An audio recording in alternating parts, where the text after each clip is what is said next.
A lot of young people are going independent these days, huh? Yeah, I mean, polling's showing upwards of 50% of 50%, Gen Z voters have rejected joining the parties.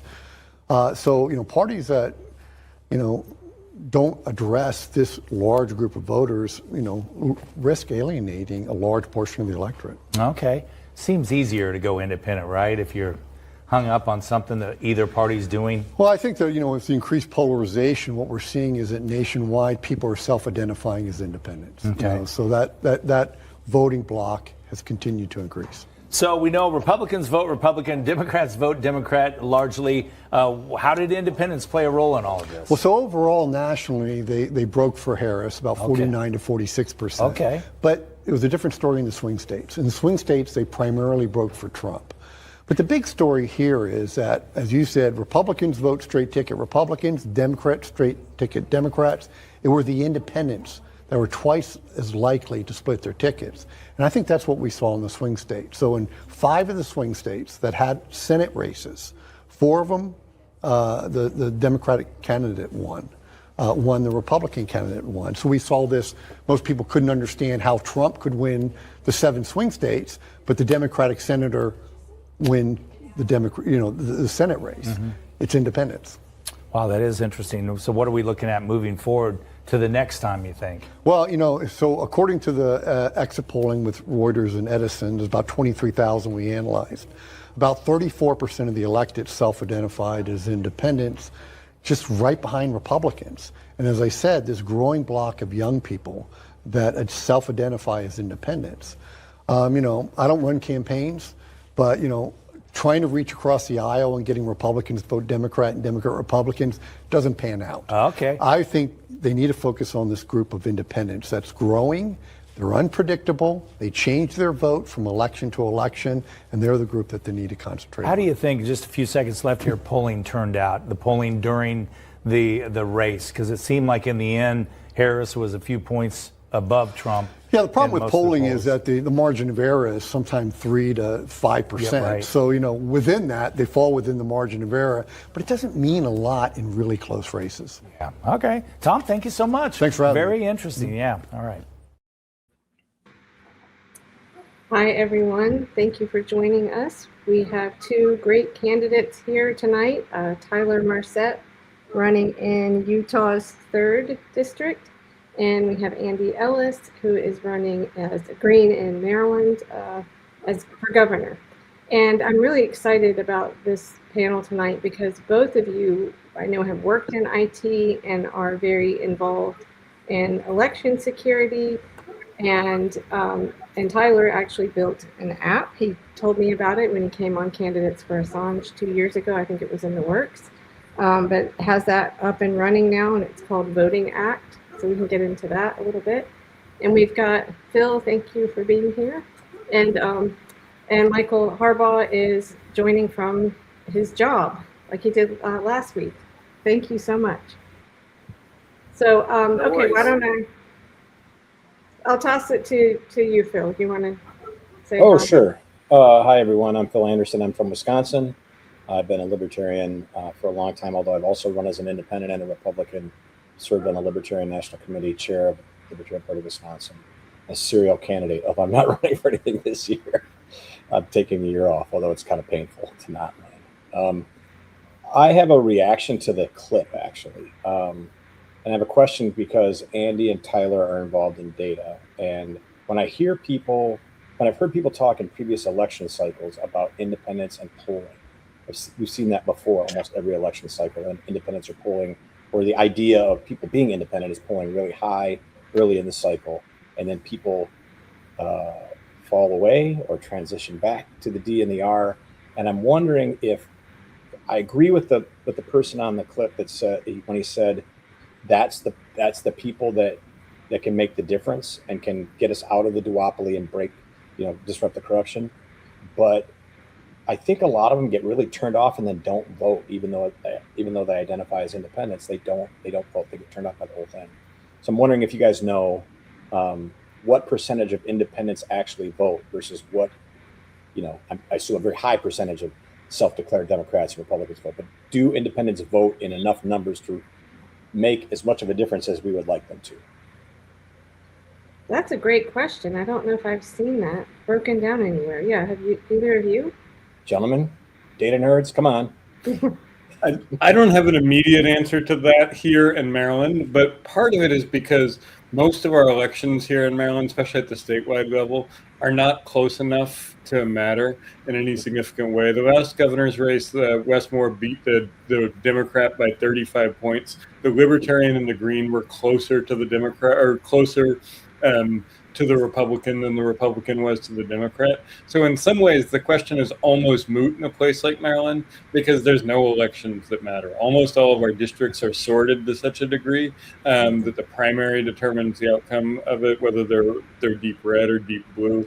I think something like 60% of our state Senate races are not contested with two-party candidates this year, and so it is almost like our elections are not competitive contests anyway at the statewide level. So I don't really know that independents would have to be 30% one way or another in order to make up that. And Maryland is one of those states where Democrats are more than 50%. So Democrats are about 50.5% of the electorate, and then Republicans and independents are splitting the other 45 or 49.5. So I will look into it, Phil, and I will get an answer back to that. But This isn't a quiz, though. I'm just curious. yeah.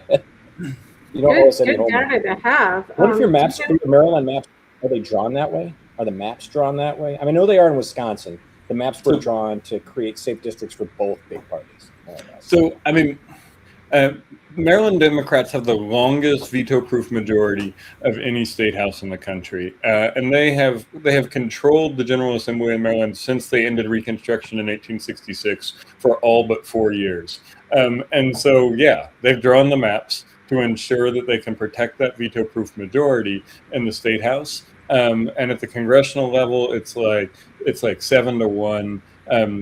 Democrats for Republicans. I mean, Maryland is an incredibly gerrymandered state, and that means we have multi-member districts in our lower house, and they've carved up a bunch of the lower house districts so that Republicans can have a seat here and a seat there, and those are deep red districts, and that would be purple if they didn't gerrymander those seats out of it. But yeah, they draw all the maps in order to maintain their longest in the country veto-proof majority, so that they can run the show and disinterest anybody else in politics.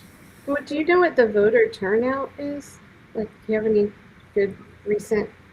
I mean, it's decent. It's it's decent in presidential years. We have I don't know the exact stat on it, but it's decent. We've got big concentrations of deep blue areas, and they like to turn out for Democrats, and we have about 30% Black population concentrated in big cities and in suburban areas, and the turnout machine is strong. The turnout machine is good at getting people to vote. It's relatively easy to vote by mail. Early voting is relatively easy. So, turnout is pretty good here for Democrats. Not great for Republicans, not great for independents, not great for smaller parties, but Democrats have the machine cranking. Okay, Tyler. Well, Utah's kind of the opposite. We I think voted 60-40 for Trump. It's not close. So to answer the question, I'm not sure about the independent voter versus Democrat versus Republican split. I do know that just knowing my state, they tend to one of the reasons that they don't like Trump is because he's too brash. He's a little bit too over the top, and he's mean to people, even though they may align with his, generally speaking, his platform. And so they tend to say, well, they may still vote Republican, but on the surface they say, I'm going to be independent, even though I may just so I can say to my friends, I'm not a Republican or whatever, so that they can have some street cred in some way. That's just my take on that. I'm not sure, but I don't know the specific answer to your question. I haven't crunched those numbers. So, but it is generally speaking a Republican state. They did just, there's been some controversy Utah used to have 4 strong Republican seats for the U.S. House, and through different means, a citizen initiative was passed that allowed for an outside commission to advise the legislature. And long story short, a judge chose a different map than the legislature, which to me was not constitutional. But that's the reality there, and so far the courts have upheld that decision. So it created a Democratic seat in Salt Lake City, the Salt Lake County, basically. So it took away one of the Republican seats. But so I don't know if that answered your question, but that's some context behind Utah and what's going on here at this time. Thanks. Well, some good things to look into, maybe. I have to ask, with Utah being it's a pretty religious state too. What is the split now? I think Joseph Lehman talked about this.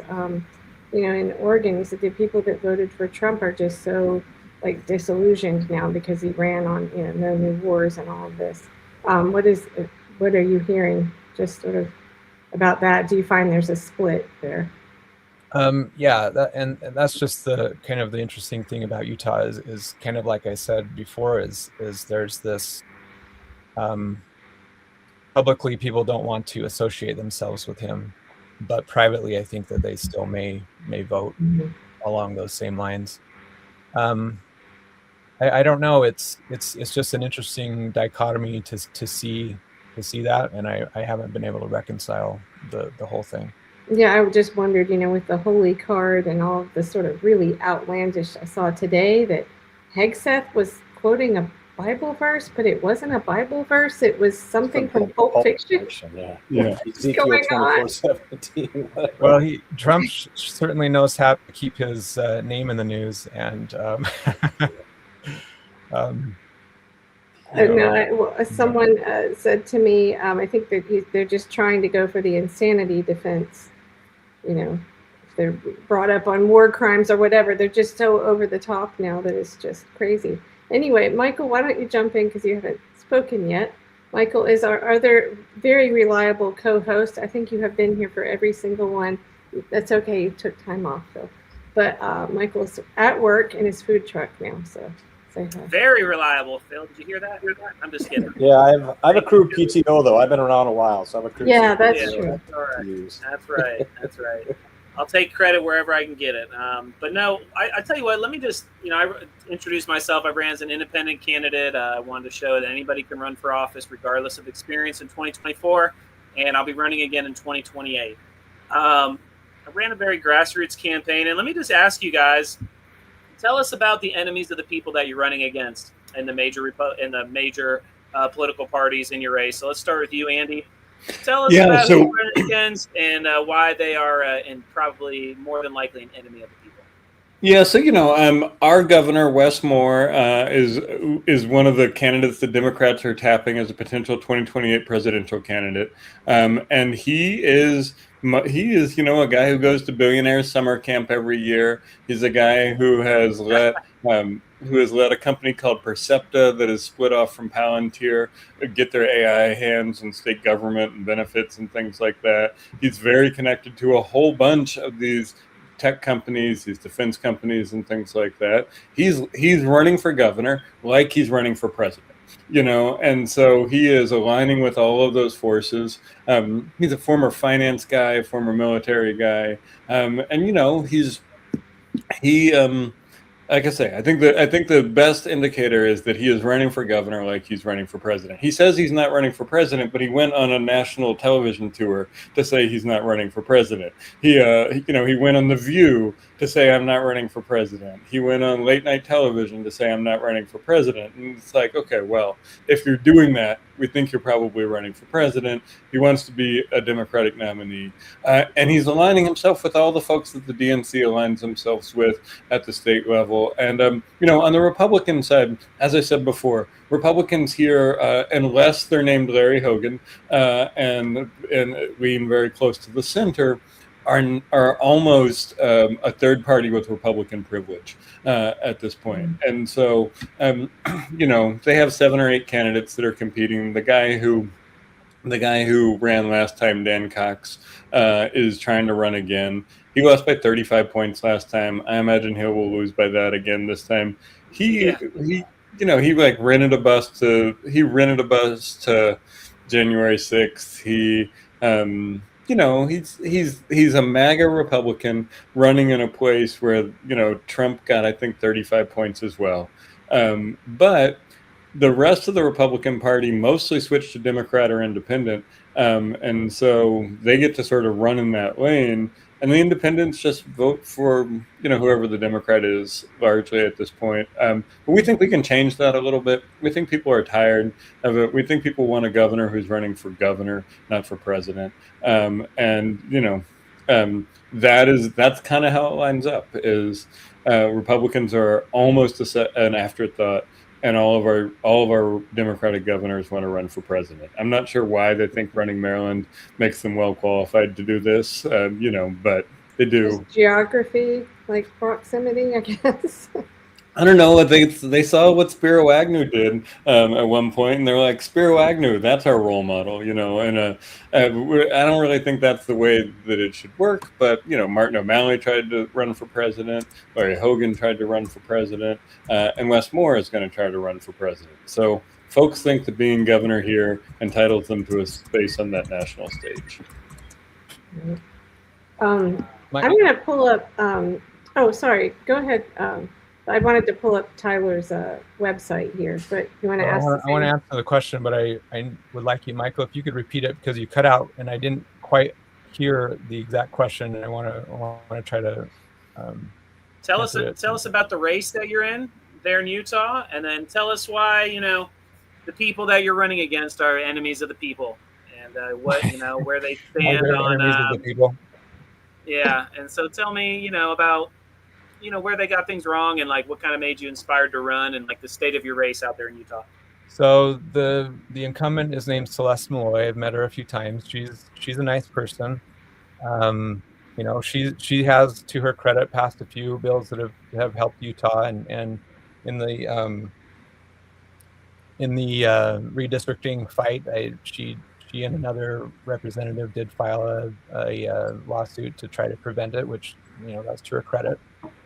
To me, I am Republican. I don't think she represents the will of the people in Utah that well. I think whenever she's pressured to do, something, she tends to go with what the media wants her to do, or with what the Uniparty wants her to do. And so it's, I would be in this race regardless, most likely of who was running. The other major. The other major player in the race is named Phil Lyman. He ran for governor of Utah, and he was there were some, in my opinion, some chicanery involved when keeping him, preventing him from being governor, and some signature gathering on the other side that didn't see him on the up and up. So I actually align with him relatively well. What prompted me to get in the race?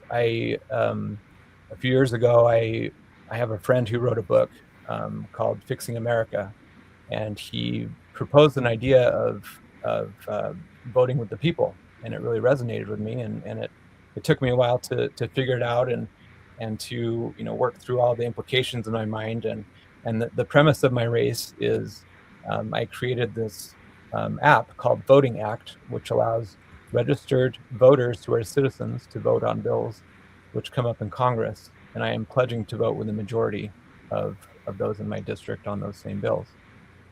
To me, there's a big disconnect between the people and the representatives, and that's largely on the representatives. And so what I'm trying to do is let the silent majority be heard.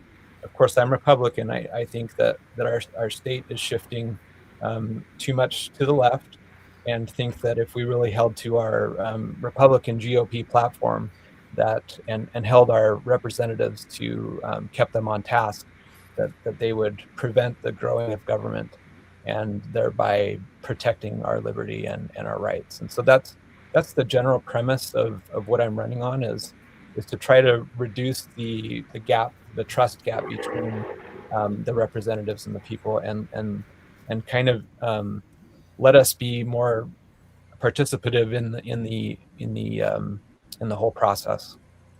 I've got a follow up for Tyler. Yeah. If you don't mind. Yeah, Tyler, we have some questions, but hey, Phil, do you mind if I just real quick?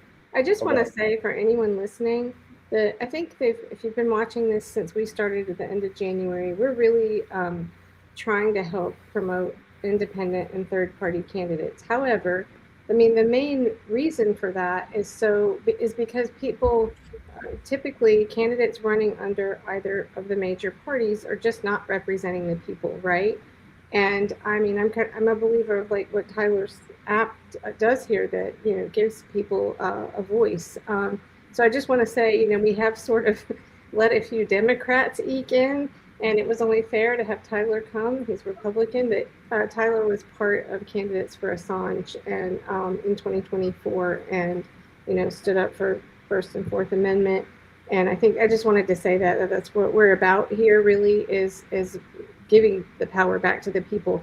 And what the people want in Utah is not going to be the same as what the people want in Maryland, maybe. And I think that's okay. But anyway, go ahead, Phil. Thanks. This will be a short one. As you know, Tyler, and we all know, almost every bill that comes in front of Congress has a name that doesn't accurately describe it and has a bunch of other stuff in it, right? So one of the risks, I'd imagine, in what you're doing is that people will see the name of a bill, right? And they'll think that's what it is.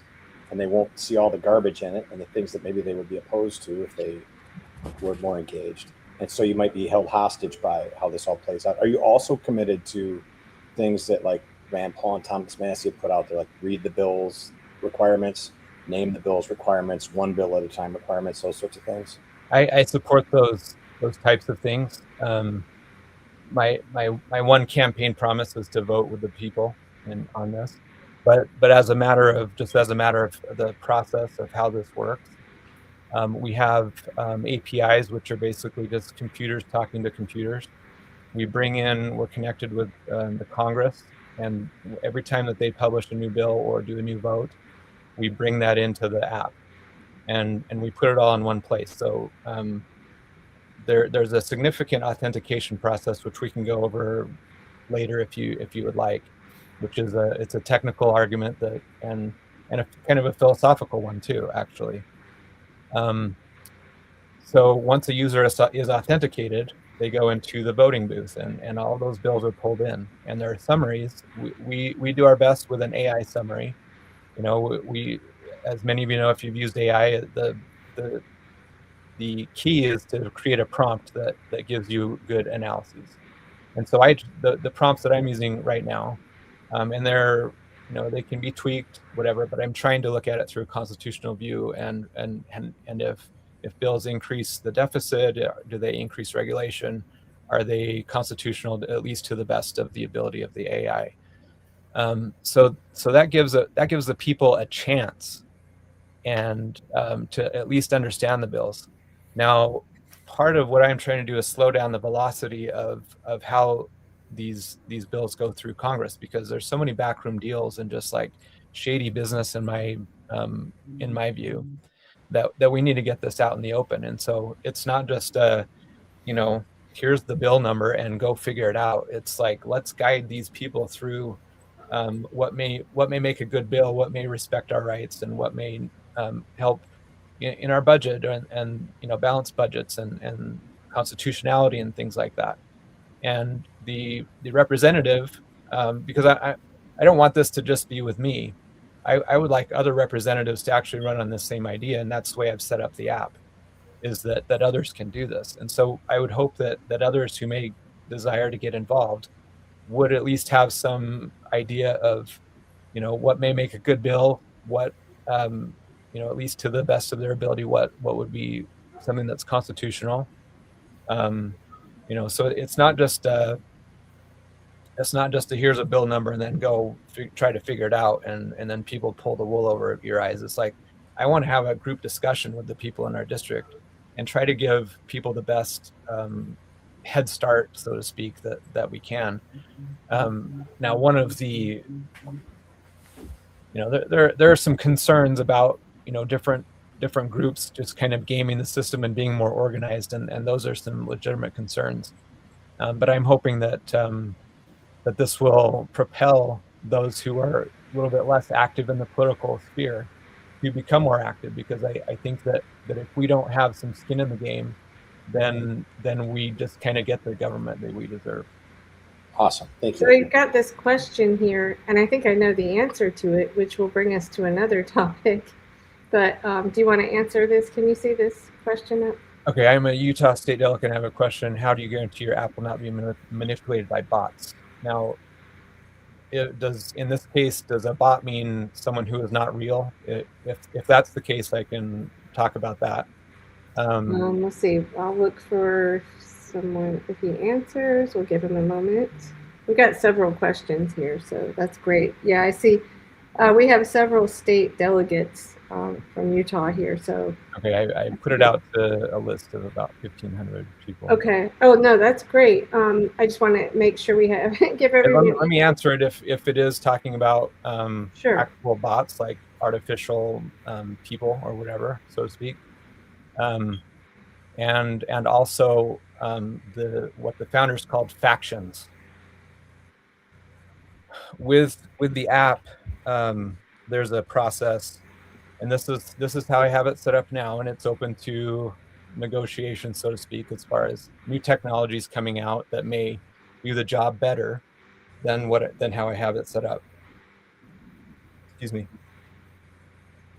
The user,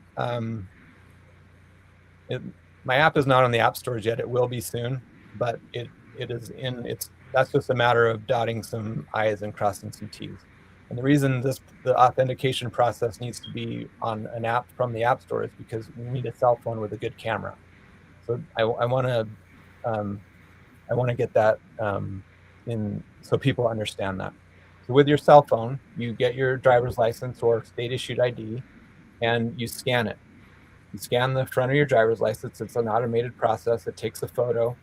It uploads it to our servers, and we do an analysis of it. And there are certain state there are protocols or standards that are all the driver's license must meet a certain standard. And so we're looking for certain markers to make sure that the front of the driver's license is meeting these standards.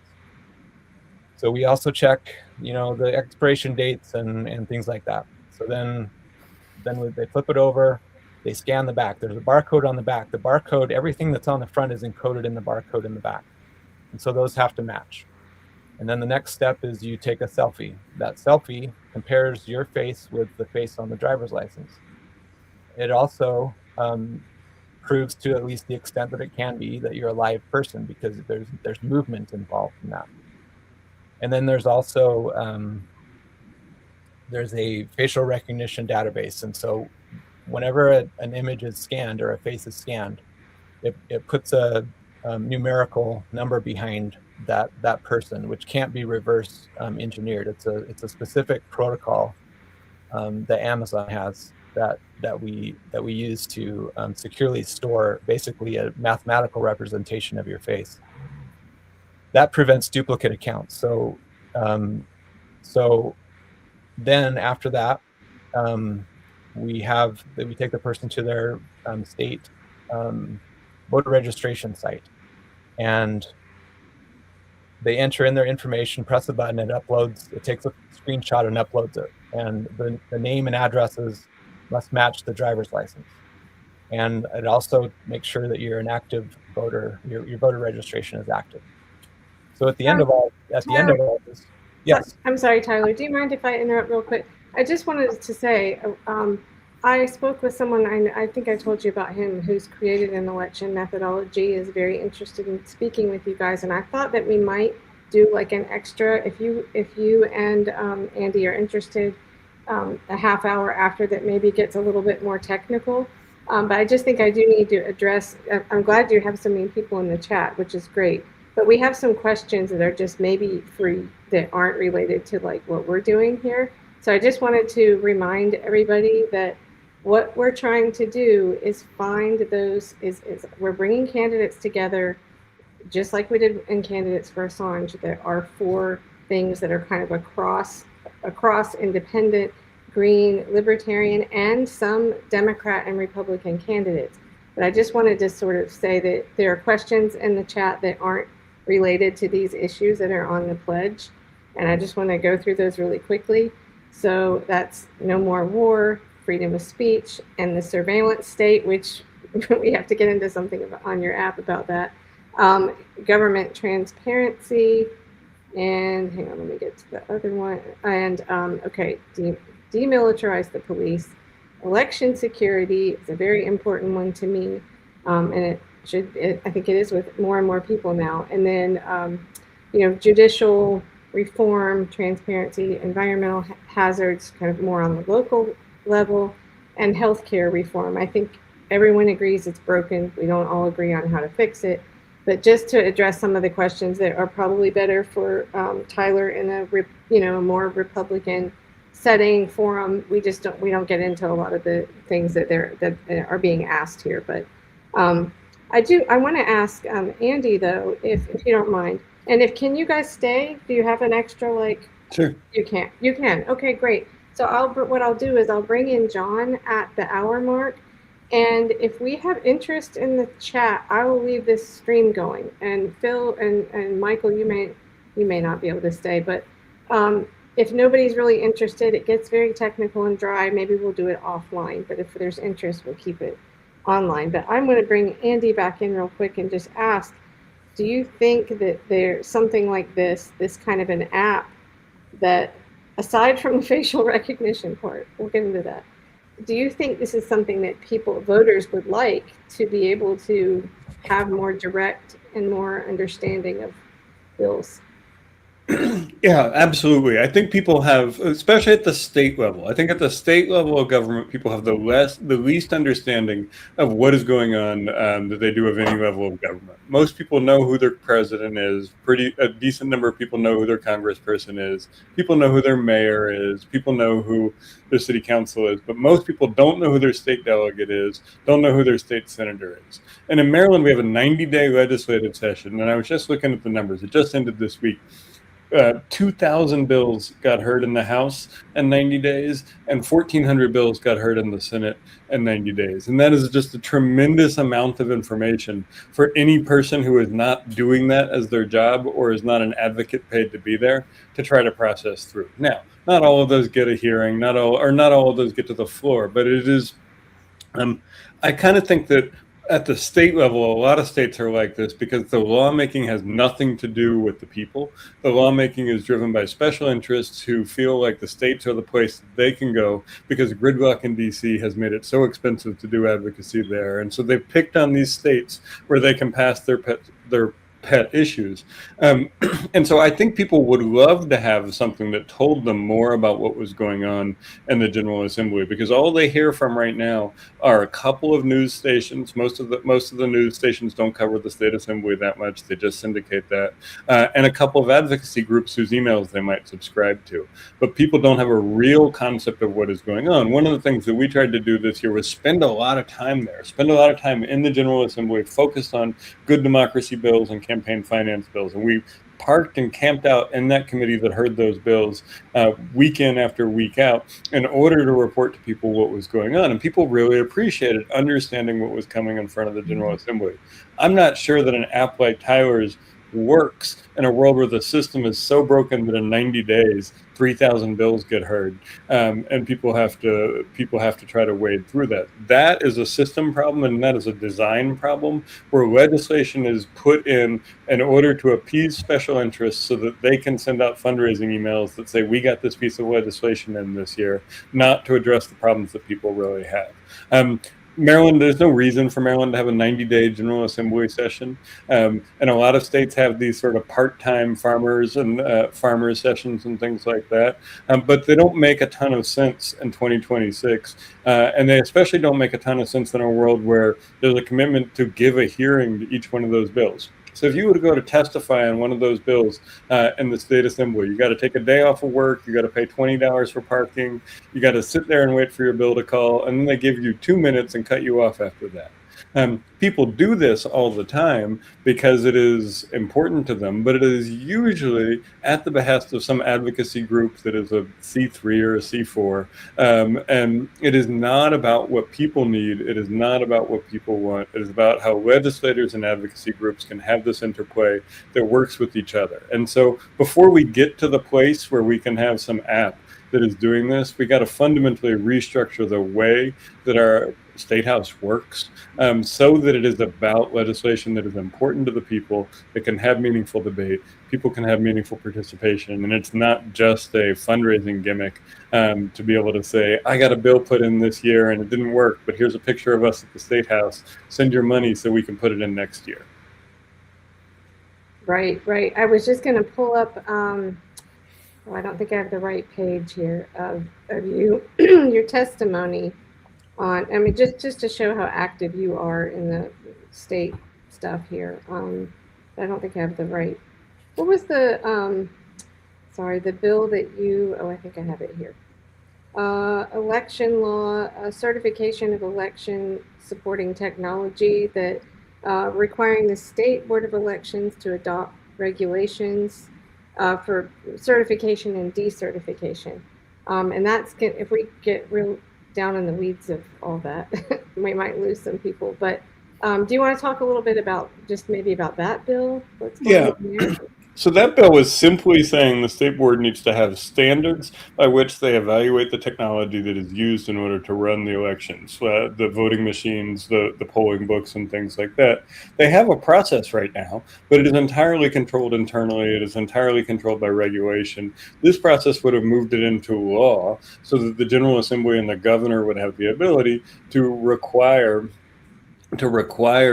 technology and assessments and things like that of the equipment that is being used. Again, most of this stuff happens right now by regulation. The state board promulgates its own regulations and then certifies that it's doing what it needs to do. And I think our state board is pretty good here. But at the same time, like, this is a pretty common sense bill that would have made it so that it had to be part of the law and not simply regulation.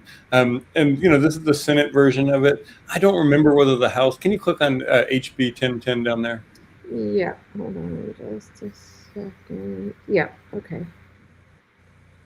So you can see this bill didn't. Neither of these bills got out of the General Assembly this year, and it's things like this that almost shouldn't need to go and get a hearing and get a vote that says, like, let's allow the law to certify whether elections get out instead of regulation. And it's a broken system where this can't just pass. Right? Like this is not a terribly controversial thing, but trying to cram all this into a 90-day cycle once every 4 years, and nothing about elections really passes in election years, and we have elections every 2 years. So if you want to pass election law in Maryland, you got to do it in one of the odd years, and you got to get it in 90 days.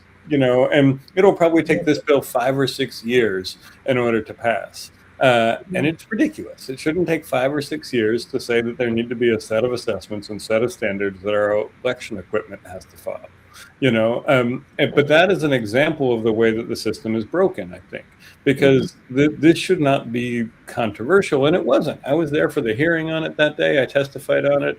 It had widespread support, but it wasn't one of the 4,000 bills or whatever that was going to make it. It wasn't one of the 300 out of the 4,000 bills that are going to make it through. And so, I think so many state governments are broken like this because they are not there for the people. They're there for special interests that have gotten priced out of DC in order to be able to go to states and set the way that they want things to run and fight their fights there. And it shuts the people out and makes state houses a place that is, relatively cheap, dollar for dollar. If you're a national interest group, state houses are much cheaper to play in than Congress is. And so in Maryland, all the Democratic groups come here. And Utah, all the Republican groups go there. There's no sort of laboratories of innovation where red states are looking at blue states are looking at red states. It's really polarized, and it means that good legislation like this can't pass. Good common sense, non-controversial legislation. Let's have technology audits of our equipment, Mm-hmm. But I think the whole field of elections, uh, it's very confusing for the general public. And I'm sorry, I don't really have the right version of my page up here. But if you go to nopeasants.org, there's a section there about election transparency, and I put a link here to verified voting. If you're a newbie and you just want to know, you can go there and you can check, or go to verifiedvoting.org, and you can see like what machines you have. But I know when I first started getting involved in election integrity, I was really confused about why there were all these technical guidelines, but they're voluntary. And that just means, so the Election Assistance Commission, they come up with guidelines, but it is up to each state, whether they follow those exactly or not. So it is really confusing, but we will dive into that more in our extra half hour if you guys want to do Can I that. say one other thing? In Maryland, municipalities, it's up to municipalities to determine what their standards are, and whether they are 50 people or 90,000 people, it is up to them to determine. And it was shocking to see. Again, in Maryland, very few Republican bills ever get passed out of the General Assembly. But a guy I know who's a state delegate, who's a Republican, has been there for 4 years. He has worked for 4 years in order to make it so that municipalities have to publish their election date and the candidates in a centralized place, and also publish the results in a centralized place. And his big his big legislative work after 4 years is that he has gotten it so that municipalities have to publish their election data and have to publish their election results. And it is like, that is ridiculous, right? Like, that is ridiculous. And I mean, good for him. Like, Republicans don't get bills passed, but this is what he has spent the last 4 years of his elected career working on, is those two things. And that is, it's a broken system where that's that hard to do. And it's like, come on, this is common sense. Publish your stuff. Well, I'll ask you this, and then I'll ask Tyler, and then I'll pass it back to Phil or Michael. The whole topic of election integrity or election security is so polarized, and it just keeps getting worse. And I just wonder, if you were to bring that topic up, what reaction would you get in Maryland versus in Utah? Just generally speaking, do you feel like are green voters more clued in, or what do you hear? Or is that taboo just to mention? Greens, independents, and Republicans will talk a lot about election security here. Democrats will often draw lines around any discussion around that unless it is brought by one of the big advocacy groups or by the State Board of Elections, right? Mm-hmm. And so, some of the things, I saw a bill this year that would have allowed phone voting for disabled voters, not app voting, not electronic voting, but like voting via phone. And at least I'll say the election integrity organizations were like, hell no, right? Like, we can't like, there are ways that we can allow other methods of voting that are electronic, but it is not via 19th century technology, so, I will say in those cases, like that pitted a disability community versus election integrity organizations. But the election integrity organizations were like, we will work with you on figuring out a way to solve this problem, but this is not it,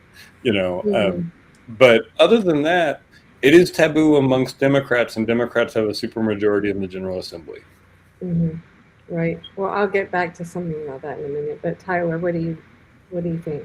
Voter ID is very well received. I mean, Mike Lee is the sponsor of the SAVE Act, which is basically to require voter ID on a national level, and so he's the senator. He's one of the senators from Utah. So voter ID is something that's talked about constantly. I put out surveys to the state delegates, and voter ID is near the top of the list of the things that are important to people in Utah. After COVID, they changed the law, so it's all pretty much mail-in voting right now. They mail ballots. We don't know this is the problem for me. When I'm talking to people about voting systems, I ask them, do you know that your vote was counted correctly? And I've never had someone say yes.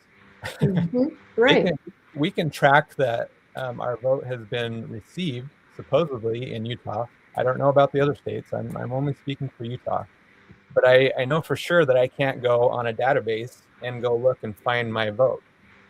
And I think that is an issue. That's one of the things that I've built in the Voting Act is an anonymized, encrypted way that we can track our vote, but still maintain them as being anonymous. Do you use So- blockchain technology for that at all? Yes. Yeah, Don't you? Sweet. and I would love to talk. That's Kelly getting a little doesn't technical, have right? more focus on that part right now, but I would love to talk about that. Yeah, we will. We will for sure. But yes, blockchain. Well, I told the story when my friend wrote the book, and I had this idea. Well, almost the very first thought that I had was Bitcoin. How can I incorporate Bitcoin in this, which is most everyone knows is the blockchain, the main player in the blockchain technology space. So, yes, voter ID is very important to the people of Utah. I don't know why. I think it's just a political taboo thing. I don't know why people think that minorities can't get IDs. I don't know why people think that women can't get IDs after they've gotten married. I don't understand the argument, because I think people are capable and all of that. So there are ways to verify voter rolls while maintaining privacy. And even I will acknowledge the way that I set up my app was such that I didn't need outside people to verify these. My first idea on how to verify people was actually in group settings, where we would just say, we would have different groups that would look at each other's IDs and say, yep, you're good, and here's a certificate that allows you to vote. So many different groups are working on that type of technology, a decentralized kind of protocol where no single entity owns or controls the data, and those are interesting conversations. What I was doing with my app was trying to set it up in such a way that as many people could use it as possible. I know that there are some privacy trade-offs, but those are things that we can talk about. Yeah, that was my first. Well, actually, Phil or Michael, do you want to jump in here? I'll keep talking about. Go ahead, Michael. Yeah, sure. I got a question. Let's start with Tyler. Some thoughts on the voting for what the majority of people that take the app, that do your app, and then you'll follow the will of the people. I don't know if that's good, because it sounds good on the surface. However, what about tyranny of the majority? So think about this. The general public has made big mistakes on the Iraq war, Afghanistan. I mean, who knows? They might have been even for the Ukraine war, Iran war, or they're for letting, all sorts of things the general public is wrong on, to be honest. The system we live in, we're heavily propagandized. The people at the top, the billionaire class, the elitists, they control the media, and they're this big system that we're in. So I'll pass it back to you, Tyler, and then Andy, you can answer. How do you grapple with you're letting everybody vote, but then in your system, and I get it, I understand you're being a representative of the people, but at the same time, we need leadership in people that can break through the propaganda and say the government is the biggest liar on this planet, and the interest of the elites in society and the government, they can lead the people astray. And I think we need people that are, in office to break through that. So anyway, just comment on your thoughts on tyranny of the majority with your voting app. To me, it's far easier to influence one person being the representative than it is to influence 750,000 people, which are the average of what's in a congressional district. I'm not disagreeing with the fact that people can be propagandized, but what I am fighting for is a decentralization of power and moving the general locus of that power from DC back to the people. The people need a chance. There's the reason that this is the reason people often conflate. When I say I'm voting with the people, they say, well, we're a Republican, not a democracy. Well, that's true. And then they bring up mob rule. Well, but what about mob rule? Mob rule is an effect of the problem. It is not, typically speaking, a cause of the problem. You have populism rises when the people are not being heard. And so I understand the argument that people can be propagandized, and there will be different, better organized groups that may have interests other than what is good for the whole of the people. But with any free system, any free country, that will happen. There will always be factions who come up, who try to manipulate the system for their own needs. I think both sides kind of recognize some of the problems, and to me, it's individuals, organizations, companies who pass laws for themselves. They get regulations passed that protect the corporations, and then we have a shift of it's a redistribution of wealth in a different way. It's well, I'm going to protect my company and make it so nobody can compete with me. Make the regulations so high that no more entrants can come into the system, and thereby it propagates these problems where there's a disconnect between the people and the representatives and their government. When that happens, that's when you start to get the mobs forming and the problems and the discord and the disillusionment and all of that. So to me, it's about a decentralization of power. It's about bringing the focus of the power from DC to the people. And to me, this is how I look at it. The First Amendment doesn't just apply to lobbyists. It also applies to individuals and groups of individuals. Why can't we become our own advocate? That's the question that I would like to know. Anything's better than what we got now. Right. Oh, almost anything. I'm not sure whose dogs are barking. I don't know, Michael. Not mine. And you want to take a dig at this, tyranny of the majority, or just anything on the comment on this subject? Yeah, sure. I am interested. I find Tyler's method interesting, but I'm not that interested in it. I would rather have a system in which the decentralization of power allows folks to influence their legislators and to show up and to, shake a fist and get mad and to get neighbors to come with them in order to get their legislator to do different things. And if their legislator doesn't do different things, they pay the political consequences. I think that system, to me, works better with the system that we have right now. I don't really like a world in which, and maybe it works better for legislators. I'm running for an executive office. I think an executive has to have the ability to make decisions. And if they are wrong and the people don't like that decision, then the people should elect a different executive, And so I'm really interested by it. I think what Tyler is saying is very interesting, but I would govern based on the values that I ran on and the solutions that I ran on and the people who were the coalition to get me elected more than I would. And that is anti-war, pro-free speech, pro-healthcare, everything in the pledge. And I would stick to those values if those are the values that I ran on, even if they were unpopular. Yeah, and I think that's what we want and what we expect. That's what we're supposed to have in this country. But we've just gotten to a point where we elect people. They say certain things on the campaign trail, right? We elect them, and they don't. And then I think, it is not being an election denialist to say that we don't have transparency in our elections. And so we can't say one way or the other whether something was rigged or not, because we don't have the receipts, right? So we've got that problem that we have to deal with as well, to make sure that our voices are even being counted when we do cast our vote. Yeah, and I think the last thing I would say is that's a nice promise that Tyler makes, but he could just break it, right? Like, our system isn't set up the way that Tyler is talking about it. Our system is set up where Tyler is the one who would get to cast the vote in that case. I trust you, Tyler, that you would stick to the promises that you make, but that's not the system we have. And I don't necessarily think that our representatives should operate as if that is the system we have. Okay, you want to rebut It must be that? my turn. Oh, no, it's your turn. Okay. Go ahead. If Tyler wants to respond, though, I think he should, because that was directed.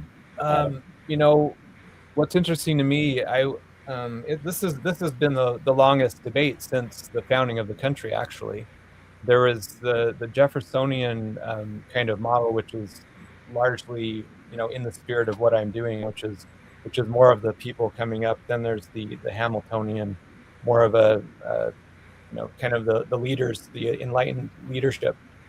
The enlightened leadership hasn't proven themselves worthy of the system. Yeah. And in order for us to me, the only way that we can actually make a change is if we have enough people coming together that says no, basically, and it should be most of the time no. So to me, it's a matter of just looking at, okay, I understand the arguments of, I would love it. I would honestly love it if our leaders would have an efficient government that actually respected our rights and protected those and actually represented it. Like I don't actually really want to be running for office. And I don't think many people would if things were going good. So the system that we have was set up in a certain way based on the negotiations and the needs at the time of the founding of the nation. And I think a lot of the premises that were that formulated that system then don't apply as much now. Some of those being the communication. We set up the representative system so that we would we try to find the best people that we can and trust them, because they couldn't communicate that well. They had to travel by horseback or whatever the means were, and they couldn't have that constant communication with the people. And whenever they're given a hard decision, it always seems like it goes against the people and toward bigger government and fewer rights and things like that. That's my observation. So to I can see that our current form could work if we had a little bit more rein in, had more hold of the reins, but that's just not happening. Yeah, I totally agree with that, Tyler. I think the only thing that I'm saying is this is still a pledge that you are making, that you will follow the will of the people. And that is a campaign promise like any other campaign promise. It could be broken in a system where you could go to DC and the people could say vote against the war and you vote for the war, or vice versa, right? Like, and so I think my point here is, like, I appreciate the way that you're approaching this. I think it is a valuable one, and I think it is important to listen to the people. But I think it would be better to figure out how to move toward a system that works more like this and puts more decisions in the hands of the people than it would be for me, I'm not that excited about hearing another politician say they're going to listen to the people. I think that is the promise that everybody makes, and whether there's a technology behind it or whether it's send us emails or show up at our town halls, I think we still have a system that allows you to break that promise, and that's fine. I think that is where we have right now, but like, it is just another campaign. Yeah. So you're just hearing me say, "Oh, that's just another promise." We have to work within the Constitution right now. So we can't. I'm doing something that is well within the bounds of what we can legally do within the Constitution, and that is exercise. I think that's my point. Right together, and I get the point. Like, I could just break my word, but that would be very embarrassing for me because this is my only campaign promise.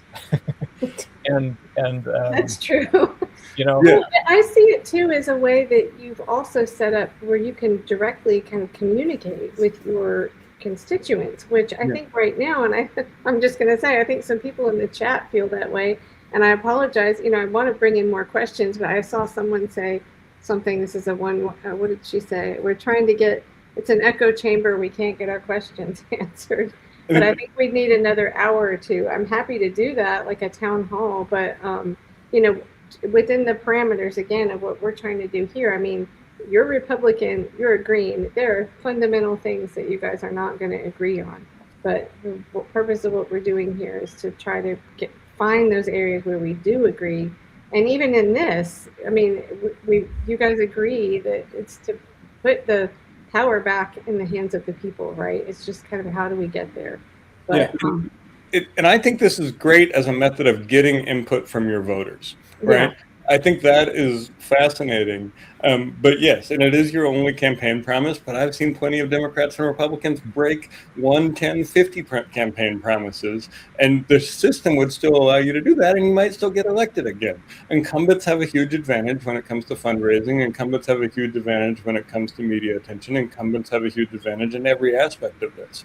And so, like, I think it's a fascinating and awesome way to get feedback from people and to know what that feedback is while you're evaluating the decision that you're going to make in that legislative seat.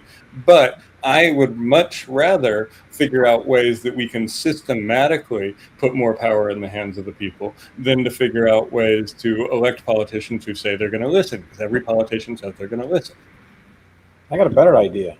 Hey, I think Michael's got to run, but Michael, thank you so much for always being here every single time, even from work. So Absolutely. if you need to drop off, okay. Thank you, Michael.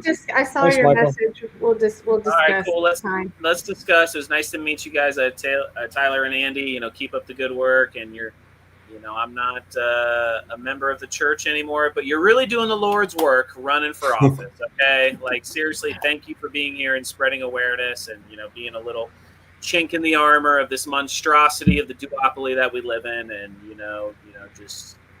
Thanks for being here and thanks for doing everything, and keep at it as long as you possibly can. Thank you, Michael. Cool. Have a good night, everybody.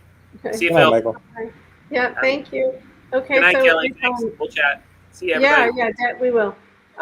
So I would love to keep going if you guys want to stay on. I'm going to Sure. I'll invite John on. I guess maybe we'll just show of hands. Do you want to do this? Still do it live? I guess we can. Yeah. Phil, did you say you had a question or a better No, I idea? don't got a question. I'm going to wrap this up for you all. Okay. There's some things that there's one thing. Well, first of all, I want to point out, although Michael's not here to defend himself, that I think he's turning into a libertarian when he mentions the tyranny of the majority, because that's the definition of democracy, right? So I'm going to disagree with something that Andy said politely, and that is, I don't think we want more decisions in the hands of the people. I think we want people deciding for themselves. Government is then not involved where it doesn't have to be, so that we're not fighting over these things. But the essential problem is can be laid out, and I think we'll all agree with it. That is that government at every level has become so big that it's impossible for an individual citizen to track it. So just natural psychology, unless they're hungry or they don't have internet, they're going to stop paying attention and stop voting for the most part, unless they're committed to one of those psychotic big parties. And that happens at every level. So the choices, the question about whether or not our elections are rigged, is they're all rigged. They're all rigged because the candidates that are put before us by the big parties are basically bought, paid for, vetted to play along with this system of they don't read the bills, they don't listen to the people, they lie during election cycles, they do whatever their masters say when they're serving.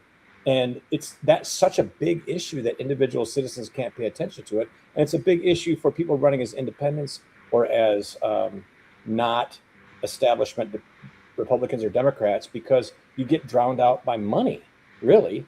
And I've run as a bunch of different things. It's true. So many people, and hopefully you both win, but if you don't, you'll probably experience at some point after your election somebody saying, if you care so much, why didn't you run? And that will make you want to pull your hair out, because they don't pay attention to anybody that's on the ballot except for the people who paid for commercials to flood into their homes, and so they could just make whatever silly choice that they would make. So the problem for all of these things, election integrity, reading the bills, voters knowing what's going on, debate access, all of the things that third-party candidates and independents are gravely disadvantaged at, is how the system is meant to work by the people, the billionaires, Andy, who pay for it. Right. They make it work, and they make sure that only with the rare exception do candidates who aren't interested in playing along with that get elected. And then when they do get elected, they get primaried. And God bless Thomas Massey. I'm a libertarian, so is he, so I'm very sympathetic. But I think anybody who wants clean government has to appreciate a guy who's fighting his own party to not, to win a primary. But setting that aside, I mean, the problem is basically government's gotten so big, and also that we put forward democracy as a good, right? Democracy in and of itself is a flawed way to make decisions. If we have to have decisions that are made nationally, defense, whatever, taxation, things like that, sure, that's what we have. But the fact that democracy has crept down to very personal decisions, that the 51% of the electorate can vote once every 4 years, and then that president goes in and does all kinds of crazy shit that we didn't want him to do. That's really the flaw for all of the issues that we talk about, but especially in election integrity and voting, clean voting. Yep. Yeah, that's true, Phil. Are you going to stay on, Phil? Do you want me to? Yeah, I got more rants. Oh, sure. Well, let me introduce John. Let's see. John, are you up for being on video? I didn't give him much time. If he isn't, that's fine. Sure. I have no Always a problem. handsome fellow. Hello, John. How do you Okay. do? It's nice John, meeting you. introduce yourself, like your work, just quickly, your work history, and where. I love the story about how you live off grid. It's really cool. My name's John Papa. I used to work. I'm retired. I used to work for National Security Group. I have extensive knowledge in cybersecurity, system security. I've cleared and all that. So do you have a link to the presentation, Kelly? Oh, yeah, we'll do it, but what I want to make sure we don't, how do I put this? This is a more technical discussion, but I want to make sure we don't get too down on the weeds on one. No, use the high level one, not the Okay. not the old one. So I've got two presentations.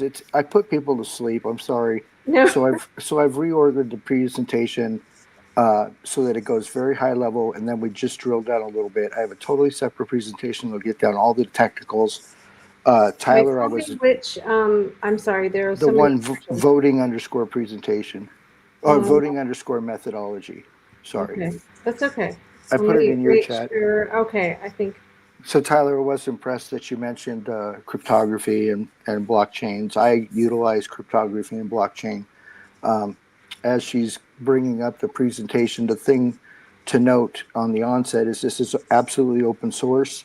It's not proprietary in any way. It can be inspected at both software, hardware, firmware.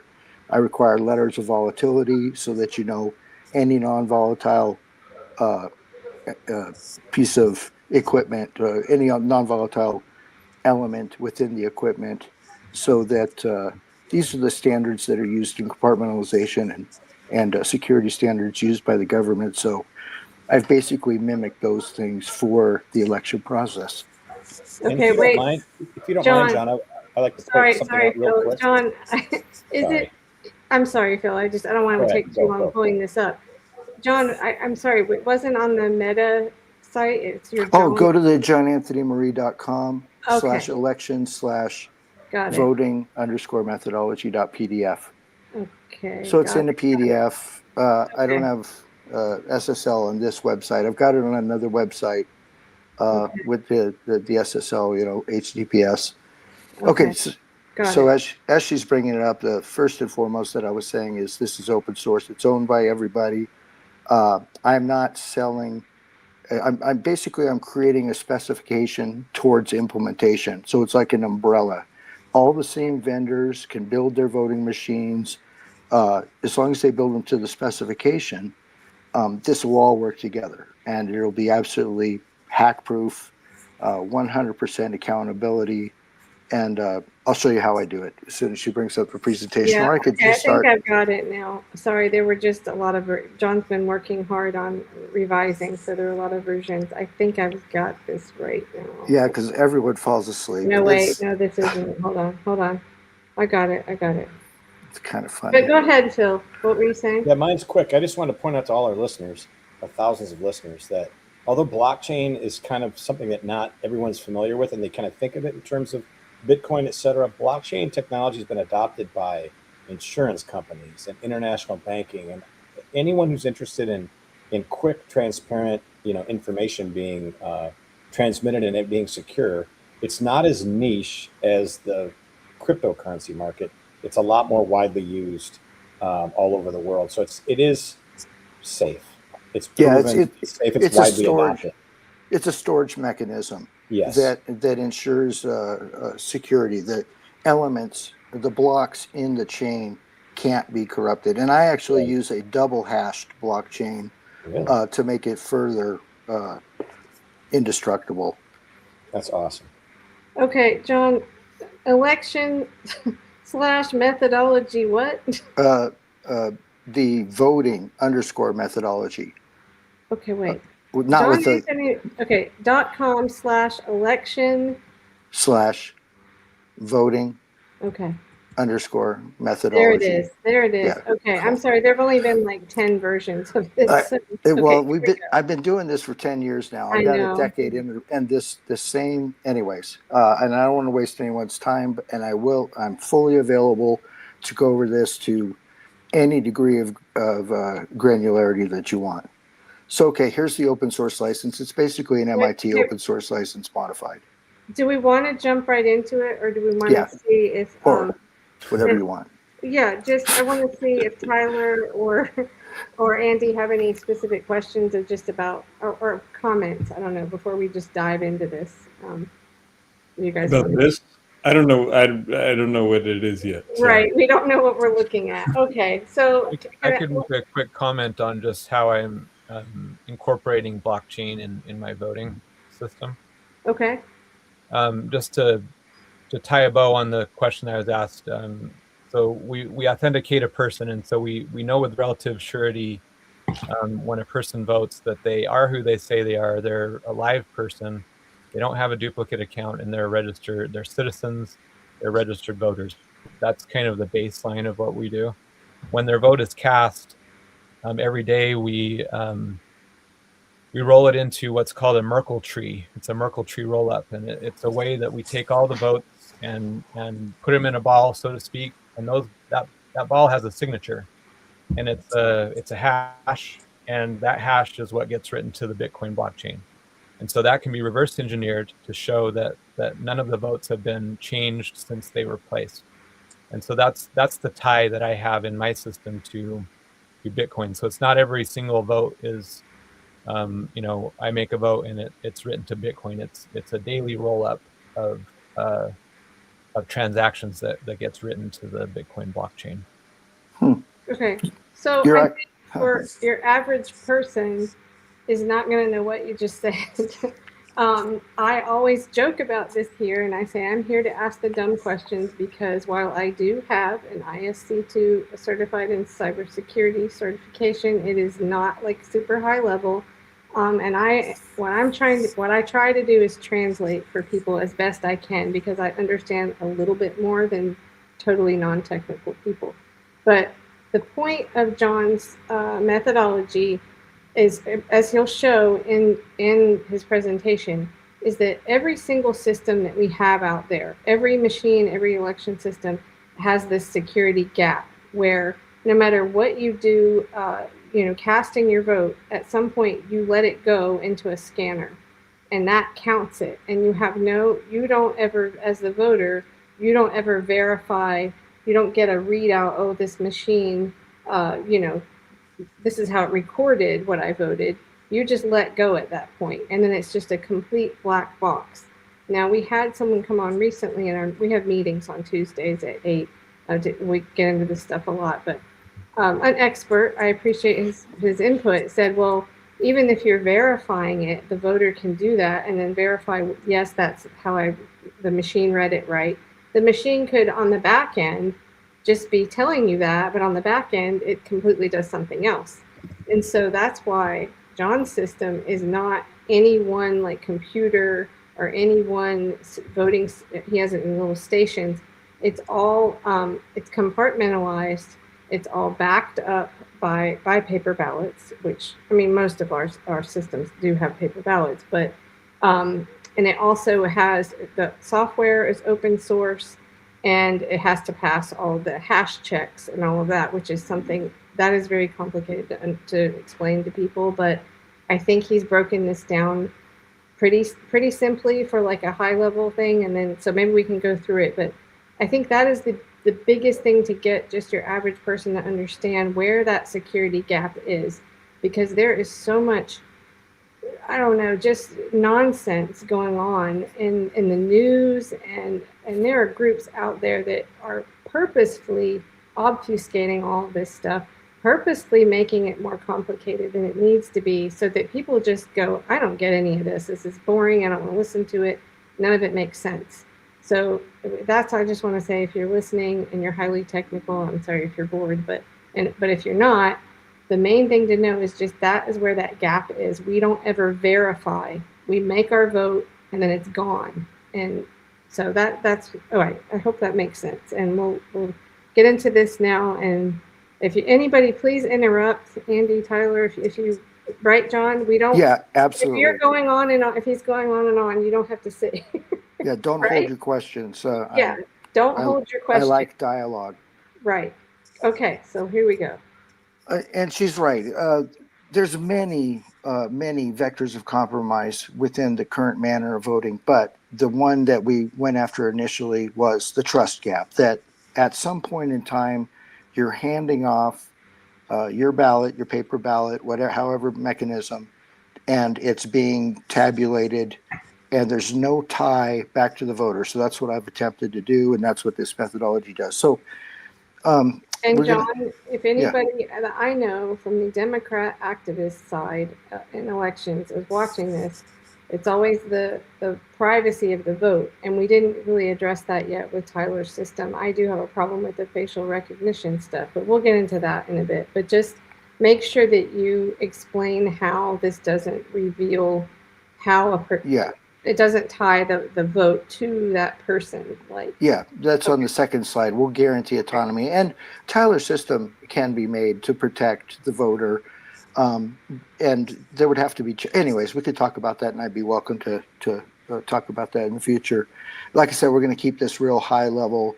I do have a very technical presentation where we can get down in the point by point weeds of the technology. But so basically, we're looking at the voting in two periods: the polling period and then the tabulation after. So during the polling period, we have two things that are happening. The voter marks their ballot selections, and then they verify that their ballot selections were marked correctly, because you have all sorts of double strikes and things that have to be interpreted later outside of the voter's control. So we're going to eliminate all that by getting the voter to verify that they're marked correctly. And then after the polling period, the tabulation, the hand count of the paper ballots, the voting officials tabulate the voters' ballot selections, and then they validate that the ballot selections are being tabulated correctly. Very high level, very simple, breaks it down into two parts and two sections in each part. Okay, so the next slide is going to talk about the autonomy, and I just want to take a break away, and this slide should really be moved somewhere else. Where should I be right now? Second slide, go up one.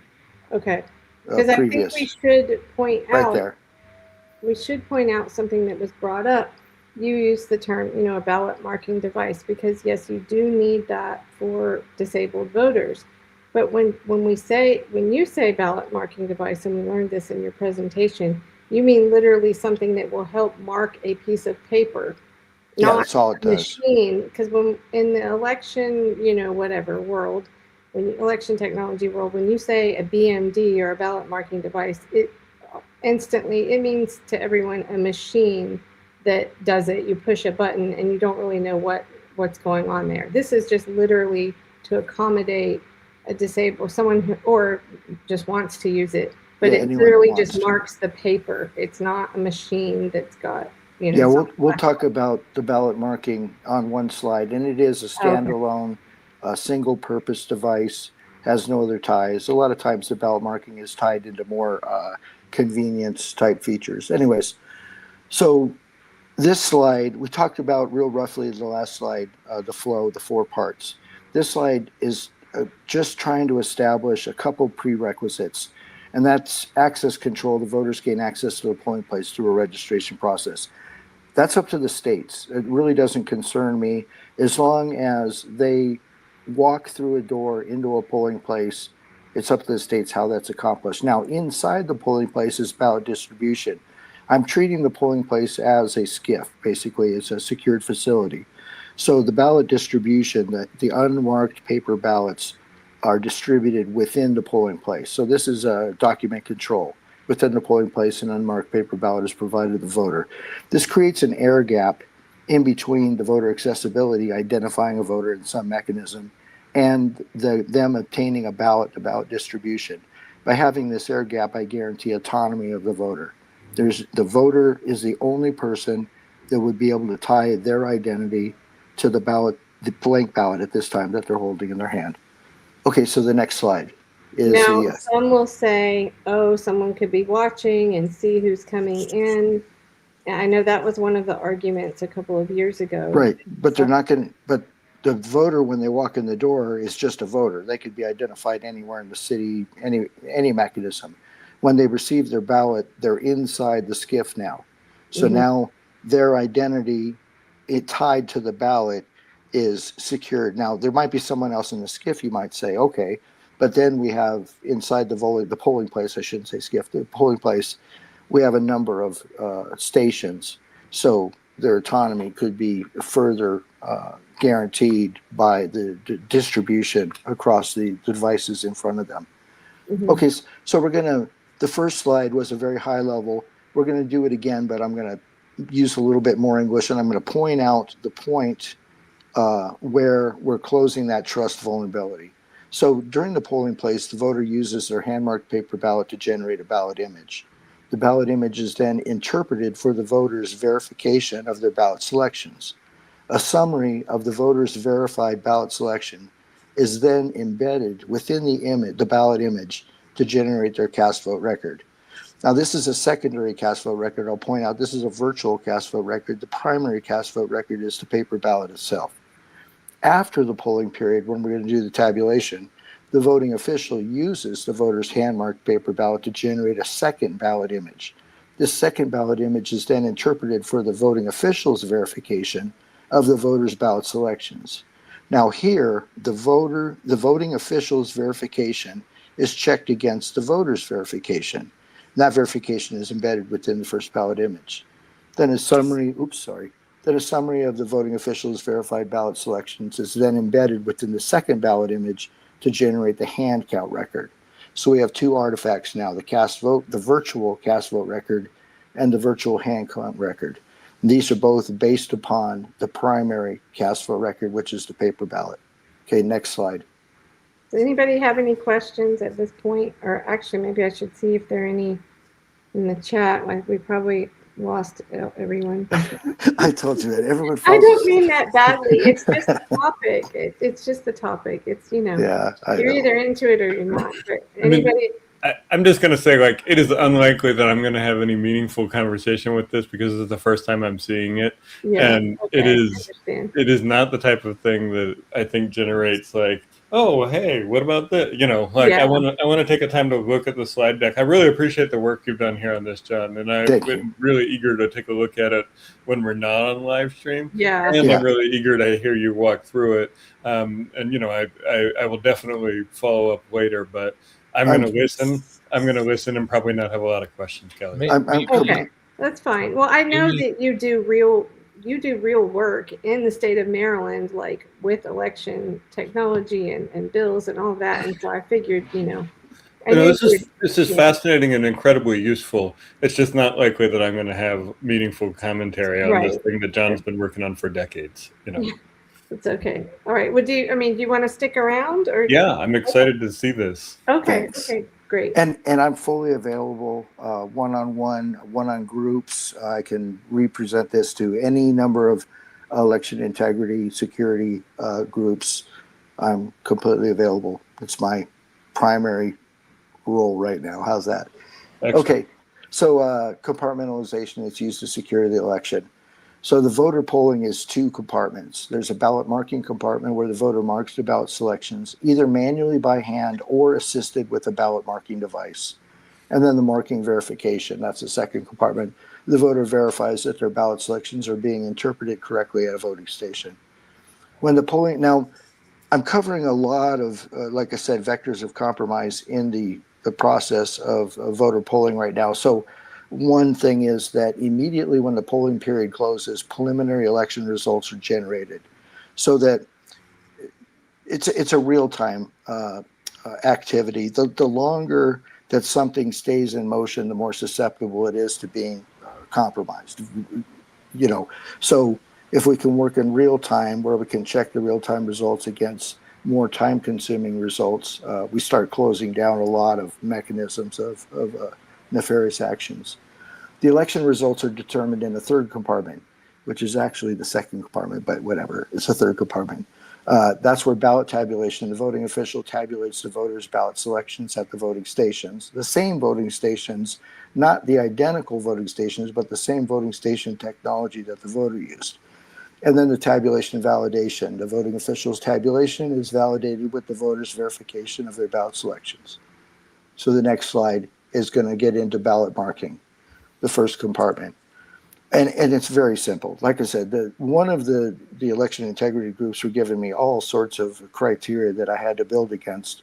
And one of them was, keeping it as simple as possible, right? We don't want to change. We don't want to introduce a lot of change. We want the same voting flow, the same user activity. So anyways, ballot marking. This compartment, the voters provided a blank, unmarked, and non-serialized paper ballot. The voter marks their ballot selections either manually with a handheld ballot marking instrument, or the voter can choose to be assisted marking their ballot selections by using a single-purpose, standalone ballot marking device. The hand-marked paper ballot is the physical cast vote record. Next slide. Okay. Hold on one second. I'm not sure if this is the right time for this question or not, and I don't know what this means. FPGA cluster? I think they just misspelled something. Oh. I'm just kidding. I don't know.